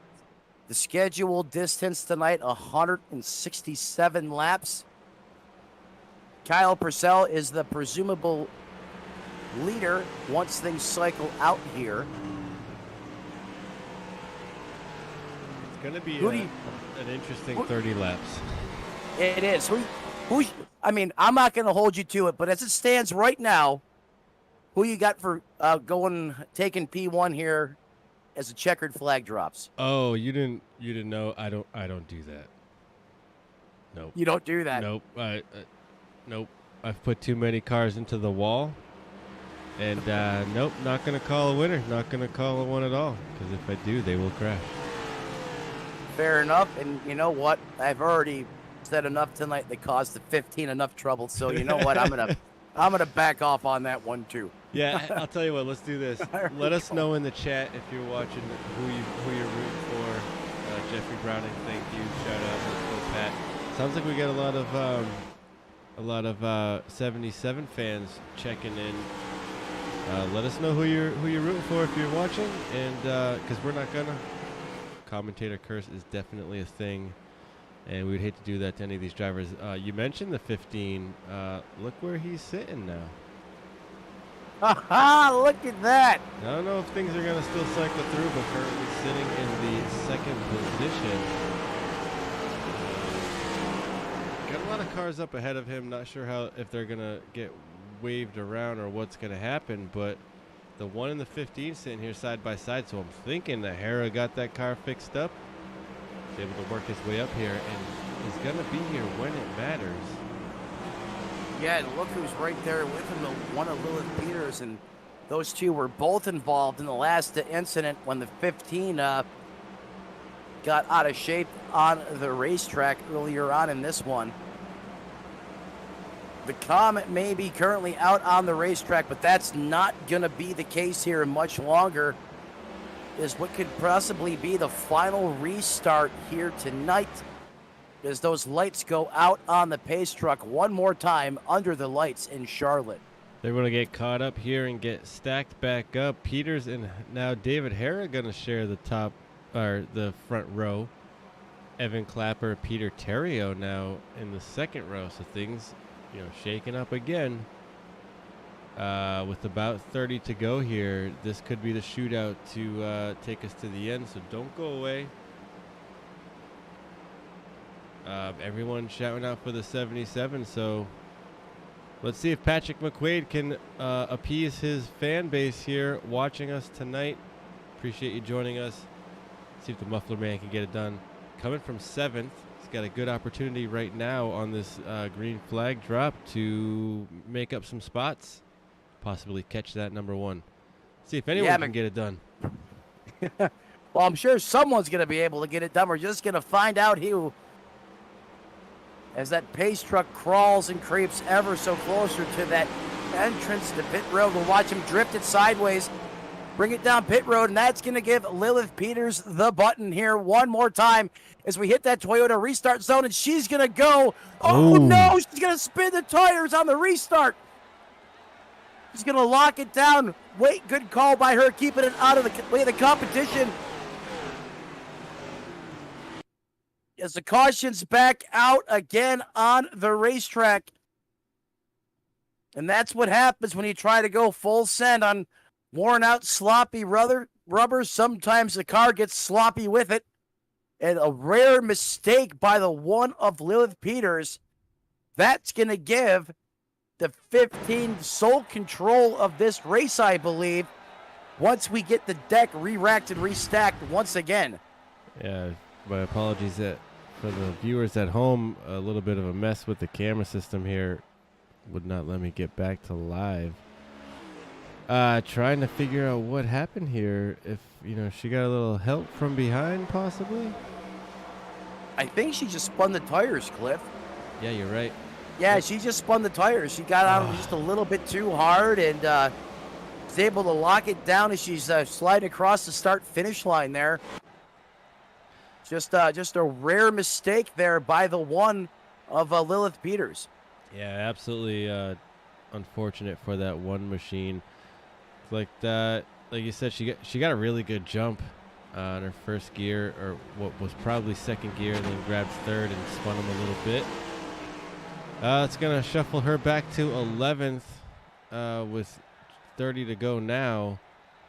Terrio and David Hare are going to sit here in the front row now as things get twisted up just a little bit more here towards the front. Yeah, now this is where it's going to get interesting, Cliff. You have the reigning champ going to restart as a control car. Then you're going to have the 15, the 9, the 57, and the 67 all inside the top 10 who have not won this year yet. So you have a lot of drivers who are right there on the cusp of getting their first win. Can any of them dethrone the champ in that 28 car who's had time to work on it, clearly got the bugs and kinks worked out of it? Can anyone come up here and steal one from the champ? The 15 just might be the guy to do it. He's overcame so much adversity tonight to put himself back in position. Or is it going to be the 9 of Ankerstein? Rookie of the Year contender Evan Clapper. We know he's got a fast car over the long run. Is Lilith Peters now foreseeably out of the equation? Or does she have enough time to charge back up through the field like we've seen her do earlier in the race after there was an altercation on the racetrack? So many different possibilities out there. Or the fan favorite, Patrick Lightning McQuaid, who is lurking in 6th. Pick your poison.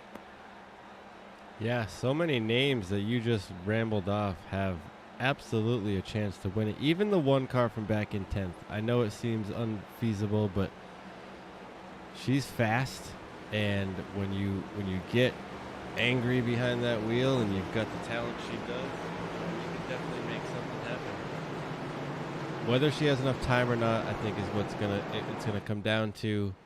But like you said, the 57 of Evan Clapper, David Hare, Peter Terrio, all these cars up here now are fast. Patrick McQuaid's up to 6th.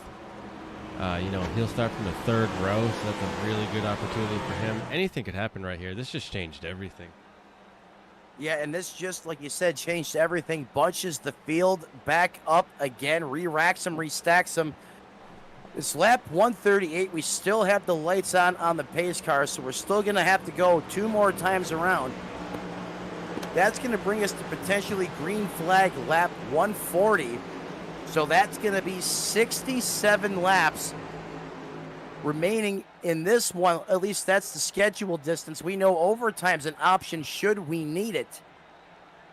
But just so many different names with so many different strategies.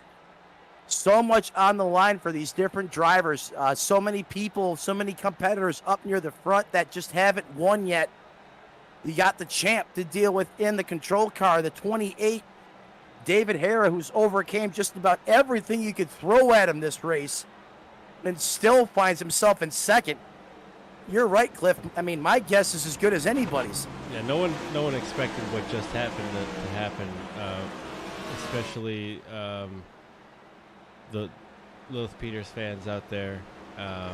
Didn't see that coming. Would not have bet on that. I honestly was gonna just say, hey, it's the one. When you asked me who was the leader, I almost said, or who was gonna win, who I thought it was gonna win, I almost said, you know what, it's the one machine's race to lose. I didn't say it for the reasons I spoke of, and apparently it didn't matter. Maybe my thoughts became the commentator curse. You still thought it came to fruition.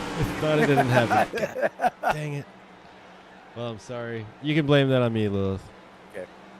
All right, Cliff, you can't think about anything the rest of the race. No, we need you to keep thinking. We need you in the game. We need you in the race. Well, I'm gonna take all my beliefs and throw them out the window because that's just crazy. Patrick McQuaid is gonna be the one to get this one done. Calling it now. Lightning. And you know there's no one that enjoys a good challenge late in the race than the driver of that 77 ZL1 Camaro. Here we go. The champ, the control car. Looking for a first-time win here tonight, or first race of the season, the 15 of David Hara on the outside. The champ's going to get a great restart in that 28 machine as he continues to work his way, climbing back up through the gearbox, getting back up to speed. He's going to jump out to about a 0.3 of a second lead. Oh, someone got a big piece of the wall. And that's going to cause a big old wreck. I don't even know. Oh, my goodness. Did you see Emily Urias get through that? I didn't see much of anything there. That was a big old blur. We're going to have to take a few different looks at what happened. If you can go on board with the 17, that's going to be a replay of a lifetime from her view. As we see just a chain reaction there from the 9 getting into the 57. The 57 is going to spin. Once again, Cameron Harris is going to find himself pointing the wrong way. As one of the favorites here to win this one, Evan Clapper and others find themselves on the wrong side of the stick as we're under caution here once again. But watch Emily Urias. Oh, she did get hit, but watch her just thread the needle here as cars are just coming at her from all directions. I thought she got through unscathed. I think that was the 20 of Garns that she got a little piece of. But otherwise, yeah, not too bad getting through there. I mean, it was close proximity. This chaos was all around that 17. I mean, watch this. Whoa, whoa, whoa. Yeah, I'm going to have to grab a view from the blimp here is what's really going to give you a good perspective of how many cars were involved here. There was a lot of cars on that racetrack.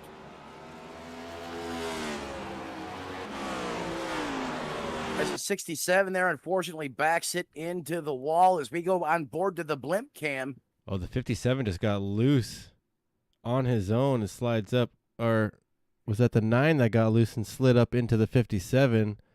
Collects the 77 as well.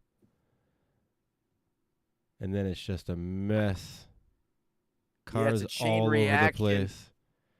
And watch this. Watch the 17 just squeeze through we got right the board there. in the way. Of course. Well, didn't see that one coming either.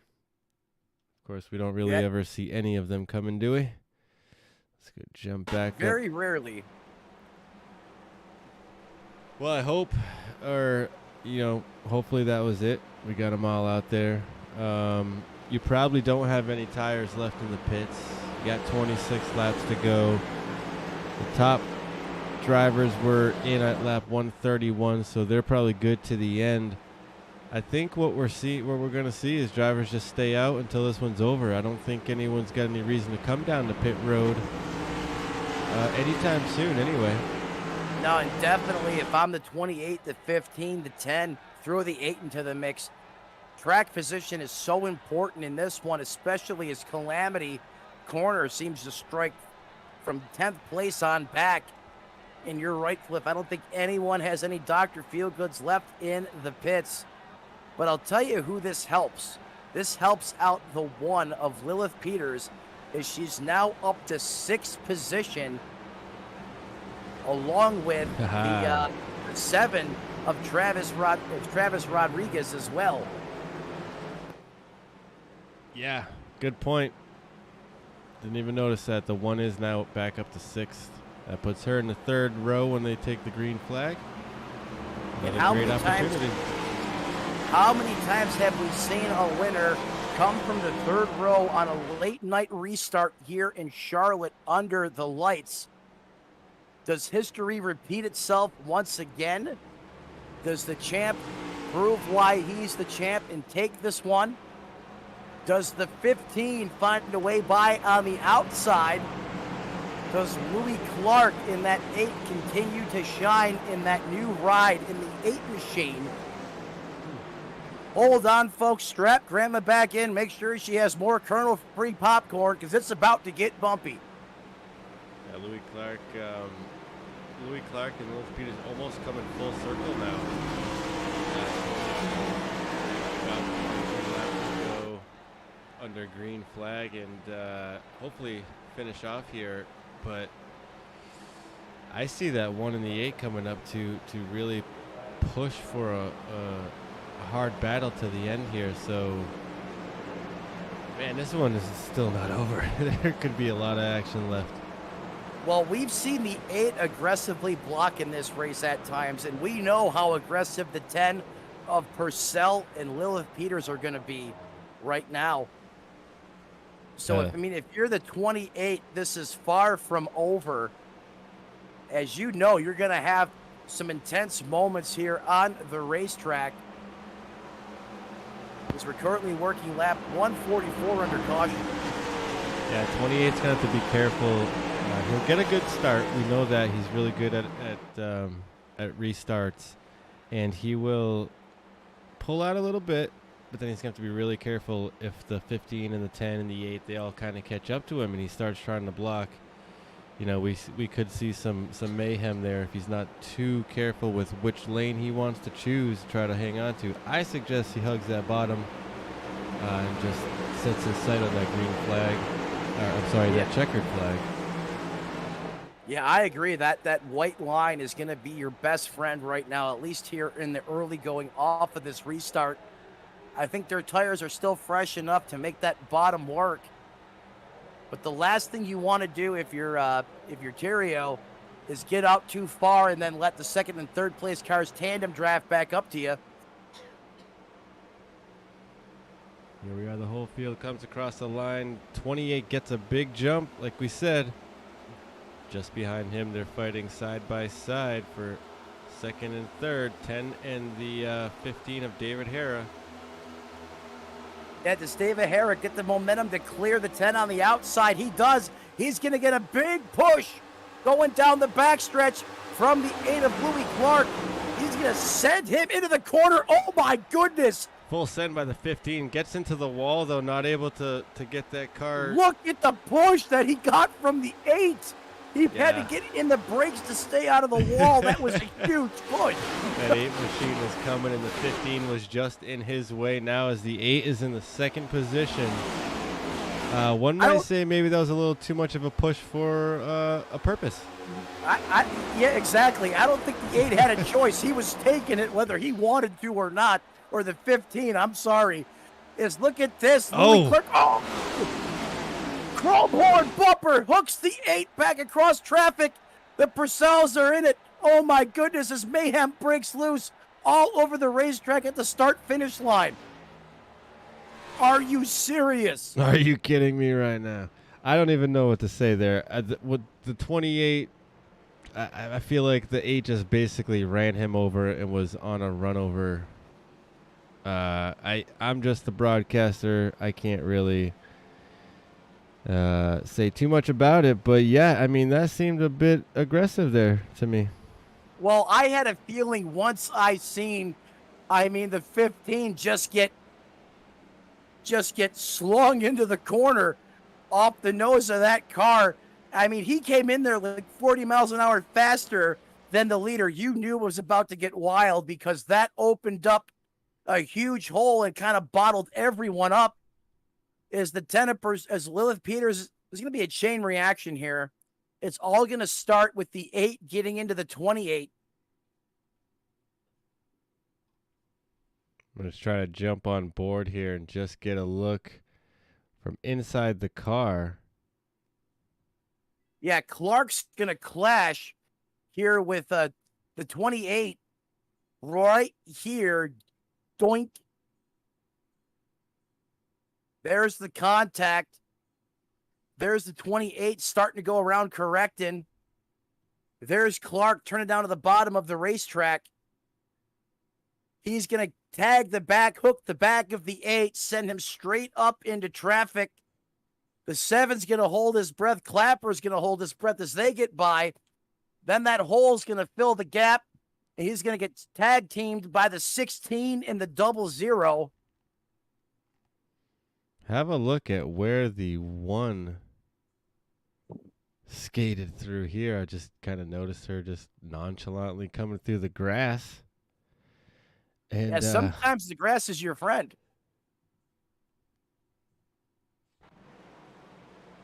Yeah, she's going to find herself in a comfortable 5th. She has the 8 right behind her in 6th. That's Louis Clark.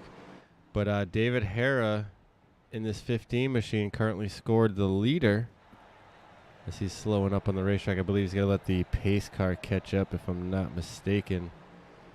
Things got pretty wild there on the racetrack. It's going to take a little bit for them to get this sorted out. That's for sure.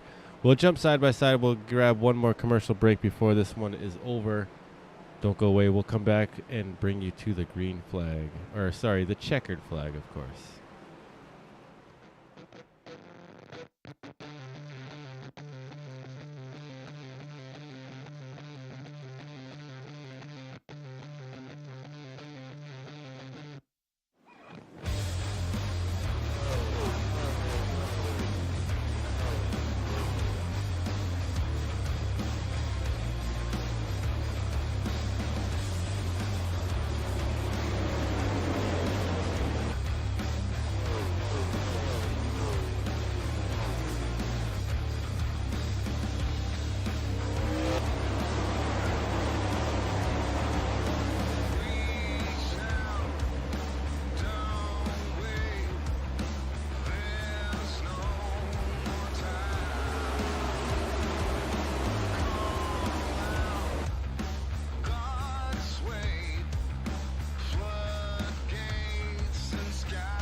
Jump back to the racetrack. Let's not worry about the SRM merchandise at the moment, but you can go to simracingmedia.com and pick up some sweet swag here to that type of stuff. We got a really cool flag.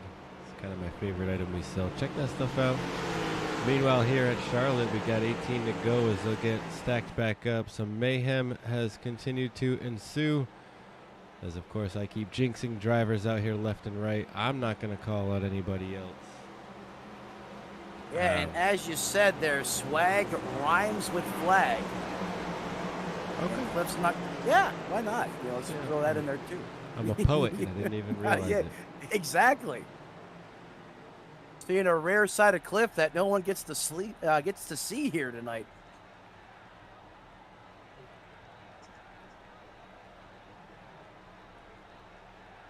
Well, Hold your breath here. yeah. I don't even know what to say anymore. Pace truck's off. We're going to go back to green flag racing. 17 to go when we get across the line. David Harrod, Travis Rodriguez taking us to it. Right behind them, we've got Adam Angerstein and Rodney Uberpacker. Let's see which driver can get it done. Look at the launch the 15 got on the restart. Man, he is checked out.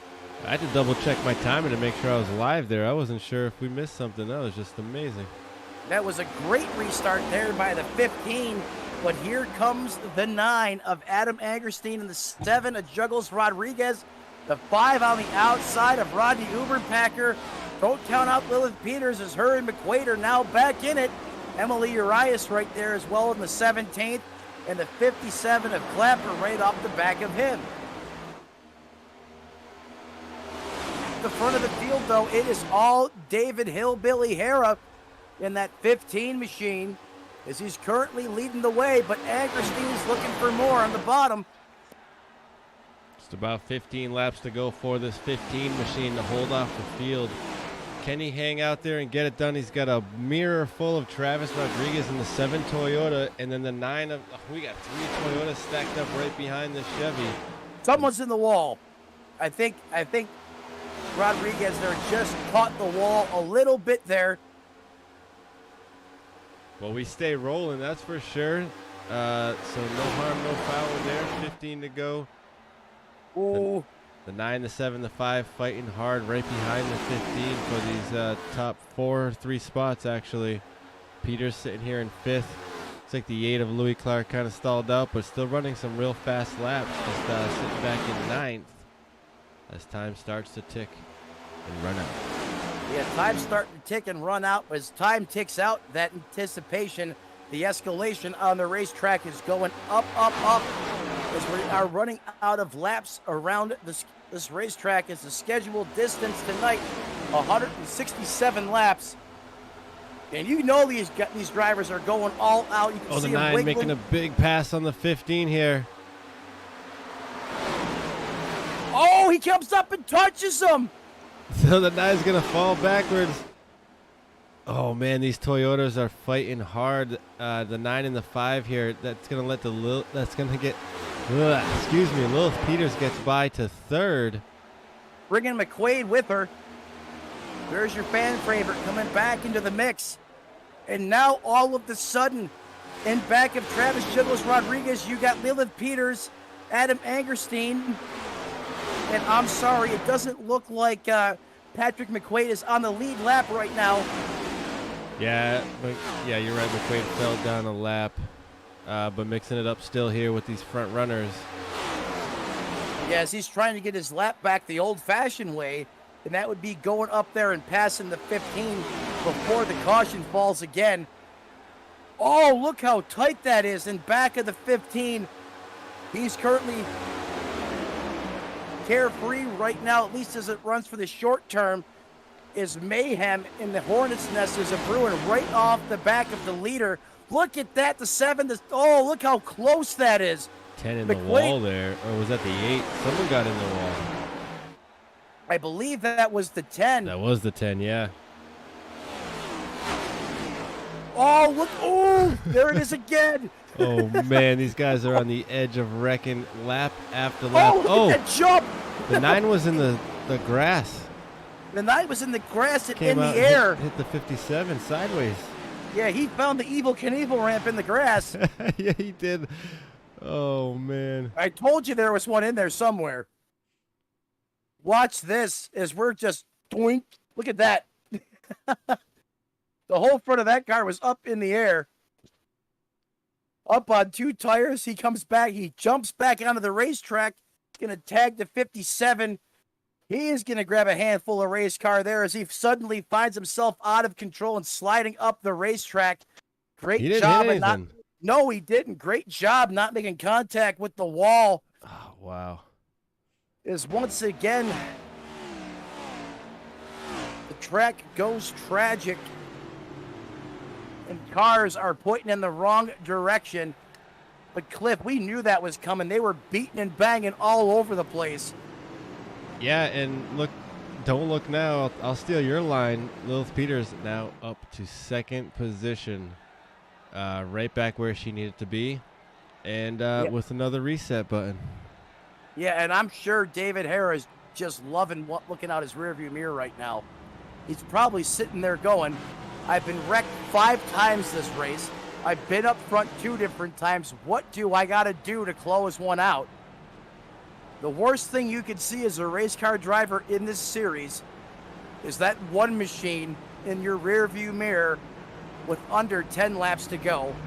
As we see wholesale pit stops, or at least people coming down pit road, getting some work done on the race car. I believe we're out of tires, as that Silver Bullet has just been off tonight since he unloaded, unfortunately.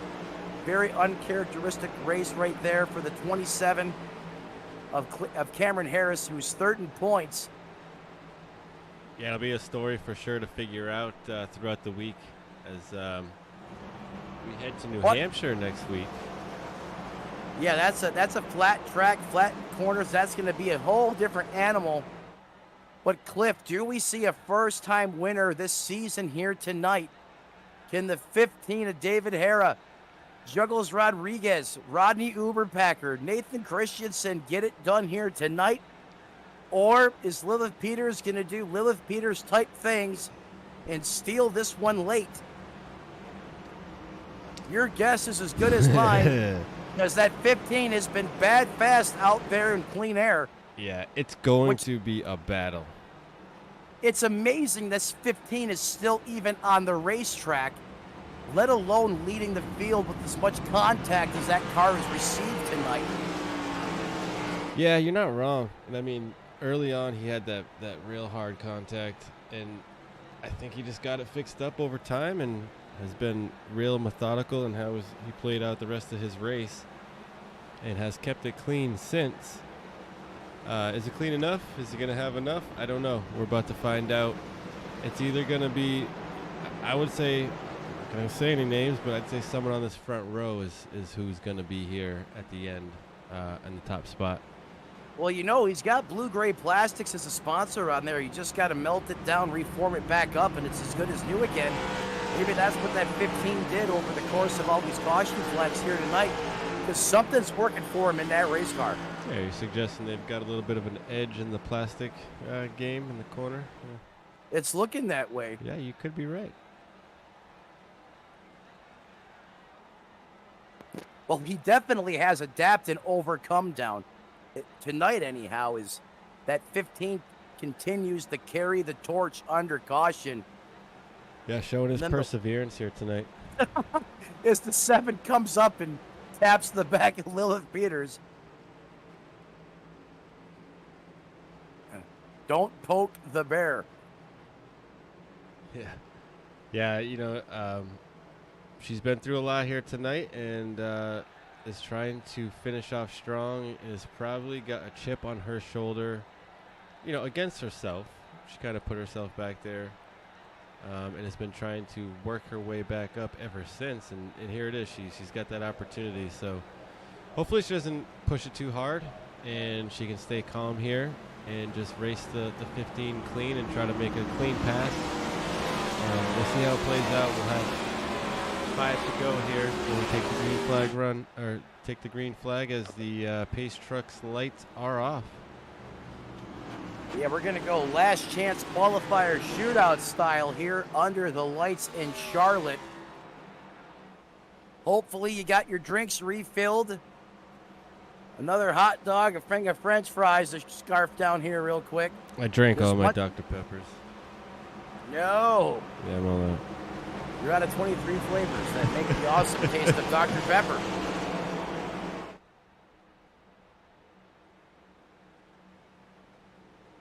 Beautiful night skies here at Charlotte. Great view there as the lights are ablazing over this track as we wind this one down here. Yeah, you know something's about to go down as you see all the birds quickly scattering out of the trees. And, you know, and I know it's all quiet now, the calm before the storm, if you will. Because there's a hurricane coming, and it's in the form of all the competitors in AARL.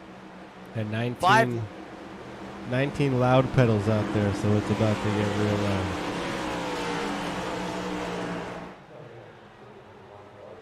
All right, Cliff, here we go one more time. The pace truck is off. 15 has the button. The 15 is going to go in the Toyota restart zone. Here we go one more time, back up through the gearbox as we drag race down through the dogleg into turns 1 and 2. The 7's going to get a huge run of Peters on the inside, but she's going to fight back on the outside. Oh, crossover move from the 1. They almost touch as they're side by side getting into 3. David Hara continues to hold off the 1 and the 7 of Travis Rodriguez as they're just about side by side. Kyle Purcell looks down from 4th. Oh, the 5's going to get turned behind them. Rodney Uberpacker backwards on the racetrack here, facing nose to nose with Louis Clark. That's not what you want to see. No, if you're staring another driver dead in the face going down the front straightaway, that's not how it's supposed to work. In case you're wondering at home, that's typically not a good thing. Is how many restarts does David Hara have to win in order to win this race? As we see the 5 come up, the 8 comes down just a little bit. And that's all she wrote. If you're going to hit the wall, though, I mean, the 8 and the 5 really didn't get into it too hard there. I mean, yeah, they got a little lovey-dovey there, the 5 and the 8, as they're going across the start-finish line. There's a nice Kodak moment. Hopefully they save that. Yeah, they'll get some pictures from that for sure. Yeah, I just couldn't stand not being another minute away from each other, those two cars were. And there's the outcomes. We get a real good view of the blue-gray plastic fabrication sponsored car of David Hara sitting in first place. So doing a wonders for our title sponsorship here tonight, putting that 15 machine where it belongs up front. That's right. See if you can keep it there. Had a nice run from the 1, but had a lot of battle from Travis Rodriguez. So, man, it's going to be hard to continue to hold the 7 and the 10 machine back. You know, Cliff, they say opposites attract. Sometimes race cars attract under the lights in prime time, and tonight is just that night. As it seems like anytime these race cars get close to each other, they just find a way to connect themselves. I believe now, as we're working lap 165, this is the scheduled distance. We're still under caution. You know what that means? It's time for overtime. Good old green-white checker coming up next flag. Well, we'll not say that yet. They'll have 3 laps to shoot it out and crown a victor here. If we get a caution before the white flag comes out, we'll rack them up and do it again. However, a caution during the white flag will freeze the field and we'll call a winner. Let's hope that doesn't happen. Let's see if we can get 3 laps into the good and finish this one under green.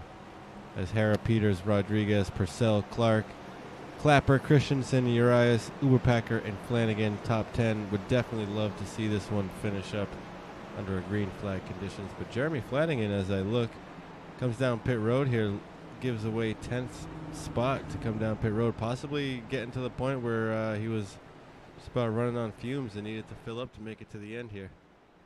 Yeah, that may be the case, as a lot of these cars were going to be short on the scheduled distance, let alone the potential of a couple overtime runs here.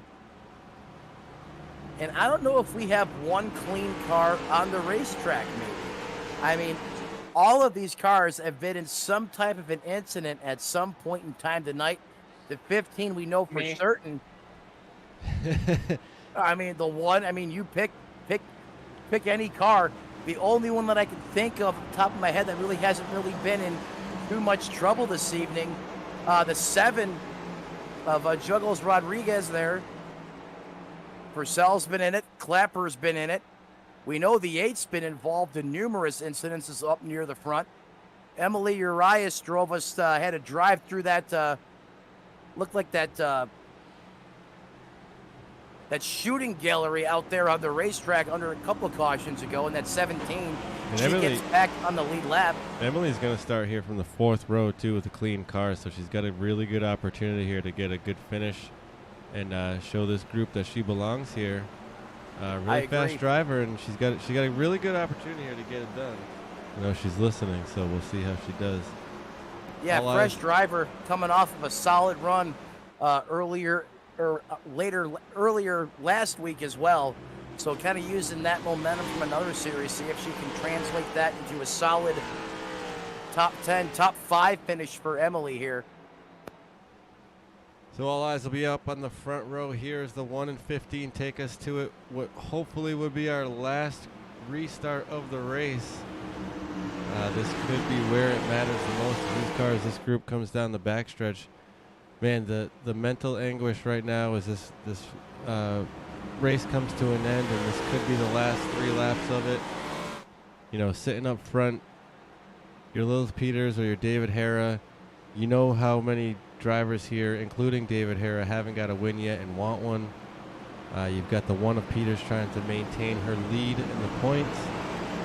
You got Purcell really fast all night long in that 10 machine starting on the outside of row 2. It's going to be a mix here, and it's going to be a battle to the end. See if these drivers can get it done. Survival of the fittest. Is it the 15? Is it the 1? Does Rodriguez or Purcell have different plans? We're about to find out. Here we go one more time. We're going to uncork these boys and girls right now in the Geico restart zone. Waiting on the 15 of Hara. He checks the 7 a little bit, stands on the gas. Purcell gives the 1 of Peters a shot. But ultimately, the 15 is going to once again be the victor here on the restart. Yeah, the 15. Can we make it? The 15 trying to get a big start and a jump on that, and because he knew that 1 machine was going to be right on his tail as we see a car shoot down to the apron there. That was Emily Urias going for, I think, 2 cars on the backstretch there. Okay. So she's up 12 spots to 6 as they come across the line. The 1 takes the outside, but can't get it done. And now she's got the 10 on the inside now. Yeah, she's got the 10 on the inside. The purifier, Kyle Purcell in the 10. Oh, look at this. It's about to heat up front. This could be the pass for the race win. The 15, the 1, the 10 of Purcell on the outside. The 15 tries to perform a squeeze job. They touch. That's going to open the door to Kyle Purcell on the bottom. It's 3 Peters wide. and Hara. 3 wide. Oh, they're wrecking at the start-finish line. 15 helicopters around. I believe that's going to be it for the win. As the leader got to the start-finish line before the caution came out, and they're still banging into each other. Yeah, mayhem at the end of that one for that last lap. I think Kyle Purcell made a heck of a move there to I grab think Purcell got it. I'm think pretty sure Purcell he did. got it. Let's go from the chopper here as the 15 and the 1 get into each other. That's going to slow them down. The 10 sneaks through to the bottom side as they go 3 wide. And he'll come across the line here as the leader. I believe the 15 is going to come across sideways, and the 57 is going to come across third. We'll get official word here in just a moment, and we'll talk to our top driver, so don't go away. The 10 celebrates on track. Oh, how about Sneaky Pete getting them on the bottom as they were tangoing up top. That's a very Kyle Purcell-like win.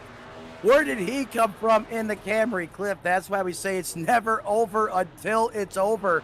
As he's burning the house down as Kyle Purcell checks off that win column here tonight in Charlotte. What a race. Absolutely. Heartbreak, though, for David Hara as he comes up just a little bit short in that 15 machine. Yeah, we talked about Purcell needing to finish ahead of the one to make a chip away at those points. He does just that. But let's go ahead as he blows his engine on the racetrack here. Let's see if we can get a word from Evan Clapper, our third place finisher. Evan, it's Cliff and Matt up in the booth. You got us? Hello? Hey. Hey, Evan. Hell of a run here tonight. Wild one. That finish was just as crazy as the entire race. Take us through your final moments there, or any other thoughts you have. Yeah, I could already tell coming off the turn that the 10 or the 15 was not giving any room and sliding all the way up to the top to run the one into the wall. So as soon as I got off at turn 4, I saw the 7 in front of me also riding the wall, so I just went as low as I could because I knew they were all going to come crashing down, and they sure did. So I got spun maybe 4 or 5 different times this race by people, and somehow beat up car, drove it into third. So can't be mad at that. Yeah, I mean, the end result was great. Definitely a ping pong ball here tonight for the 57 machine, along with a bunch of others, I'll say that. Pretty wild race. I'm glad it's over. How about yourself? Yeah, me too. This is my best finish of the season. Before this is probably like 11th or something, so I'm very okay with how this ended. Yeah, putting together a great season here. Your first time out here, showing us how to get it done. So congrats on P3. Anyone you want to give a shout out to before we send you back? My teammates, Kaiju Cat Gaming or Kaiju Cat Motorsports. I forget which one it is. Sorry, Lilith, Justin, and Jeremy. Very good. All right. Well, we appreciate you taking some time away for us in the booth. Congrats, and hopefully we get to talk to you again at New Hampshire next week. Sir, thank you. So you have it, Kaiju Cat Motorsports driver Evan Clapper finishing third in the 57 machine. Matt, I'm going to let you handle the 1-5 here. But David, it's Cliff and Matt in the booth. You got us?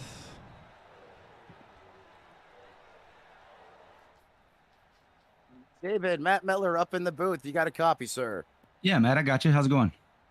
Hey, it was a wild one, David. It seemed like if there was an incident on the racetrack, you were in it. And somehow, with a thrashed and bashed up race car, you go out there and you win restart after restart, and you come up just a little bit shy as you guys were wrecking going across the start-finish line. You come home second place. How were you able to put that 15 in a competitive position to almost win this one in prime time? Yeah, man, we had a quick car tonight. It definitely wasn't the fastest, but we had a fast car, and in clean air, it was really good. There at the end, in 3 and 4, there on the last lap, I did kind of run the car a little high to kind of try to block some of that momentum from Lilith Peters. And I think coming off the turn there, she got loose and got into my door, or I believe we would have beat the 10 to the line there. But congrats to him and congrats to Evan on their finishes. But the blue-gray plastic fabrication Chevy for Hillbilly Motorsports, a part of the Hillbilly Mayhem project. We put in some laps. We all worked together as usual with Louis and Cam and Patrick and Dave Lifano and Larry Garnes and Nathan and Scott.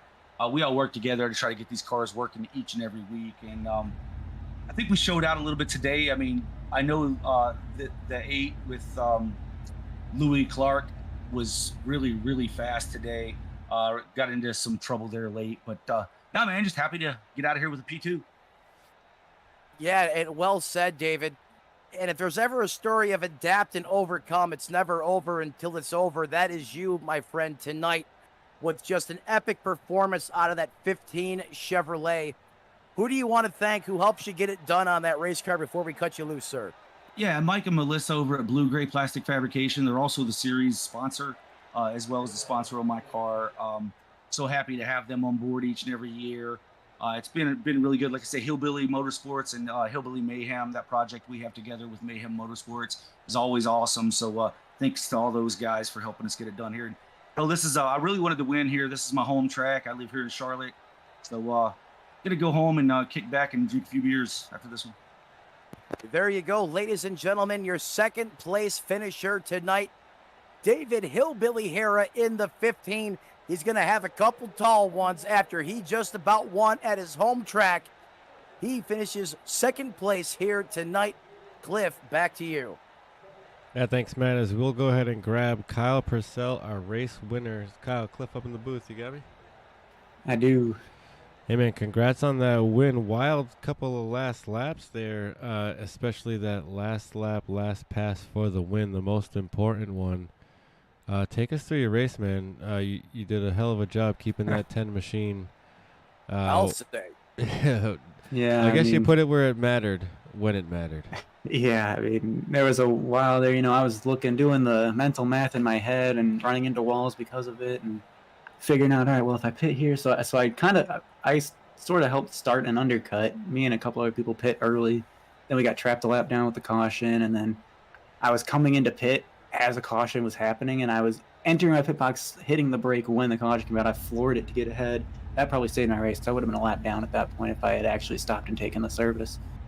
It just a wild up and down. I was at the front for a really long time, and then I got together with someone, I think, I got off cycle, and then trying to get back to the field, me and the 14 got together, and then just chaos, really. And then at the end of the day, I ended up finding my way to the front when it mattered at the end on some of the fresher tires with a different strategy again. And, I knew Lilith and Harrow, they'd battle each other hard. So I saw, Lilith went inside, or Harrow went inside of Lilith. So I thought, all right, I'll give him a bump draft, get him next to her so they can actually fight.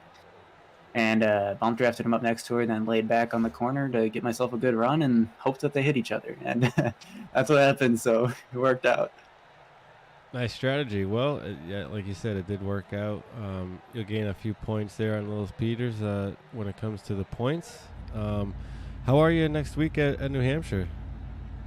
Last time we ran New Hampshire in these cars, I ran really well until I spun myself. So if I can just not spin myself, now I've got a little more experience in the car. That's fair. Pretty confident I should get a decent run at the very least. I know Hera was super fast there, so I'm not sure. I definitely don't think I'll be the fastest, but I should be mixing it up in the front half there, I would hope. Yeah, absolutely. Well, thanks, Kyle. Before we do send you back to celebrate your win here tonight, anyone you want to give a shout out to?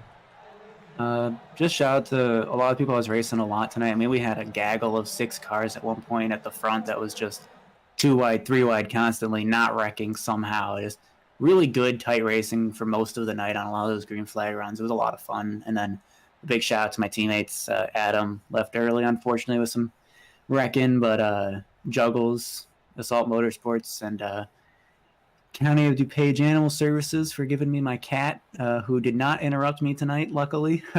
So, just a big thanks to everyone involved and all my teammates. It was a lot of fun.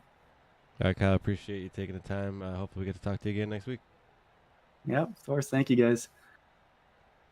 We have a race winner, Kyle Purcell, taking home the checkered here tonight. That will do it for us. We will run through our race results and take it home. It's Kyle Purcell finishing first, David Hara and Evan Clapper. We talked to them second and third. Lilith Peters comes across in fourth. Savage is a pretty wild night. Travis Rodriguez is going to finish fifth. Rodney Uberpacker sixth. Emily Urias comes across in seventh. Great run for her. Nathan Christensen finishes eighth. Louis Clark battles adversity and finishes ninth. Jeremy Flanagan finishes in the 10th spot for Zorku Nation. Justin Horton's going to finish 11th. Scott Leonard 12th. Patrick McQuaid in that 77 finds himself back in 13th. Cameron Harris 14th despite having troubles all night. Christian Delgado is going to finish 15th. Larry Garn 16th. Adam Angerstein 17th. Sean Purcell 18th. I'm Cliff for Sim Racing Media. Matt, go ahead and take us out of here. Well, Cliff, I have just one thing that comes to mind here, and I'm going to steal a quote from the Water Boy, and that's visualize and attack.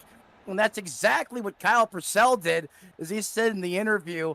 And that's what I love about him. You're always going to get the real deal every time you talk to him, is he pushed them up there to make sure they can fight it out. he almost basically willed them to touch, and he kind of foreseen him scooting through on the bottom, stealing the win, and that's exactly what he did. It was chaos. It was madness. It was pandemonium from flag to flag. Only one person can win, and that was the 10 of Kyle Purcell. He gets it done here tonight. As Charlotte gets destroyed, this track is going to basically virtually burn to the ground as we shut this one down here from the SRM booth. I'm Matt Metler. That's Cliff. Ladies and gentlemen, thanks for being a part of the action. SRM, smash the like button, ring the bell. Make sure you're right back here next week, prime time, 8:20 p.m. green flag, up in the Northeast at the New Hampshire Motor Speedway as we go flat track racing. Until then, have a great night, and we'll catch you next time.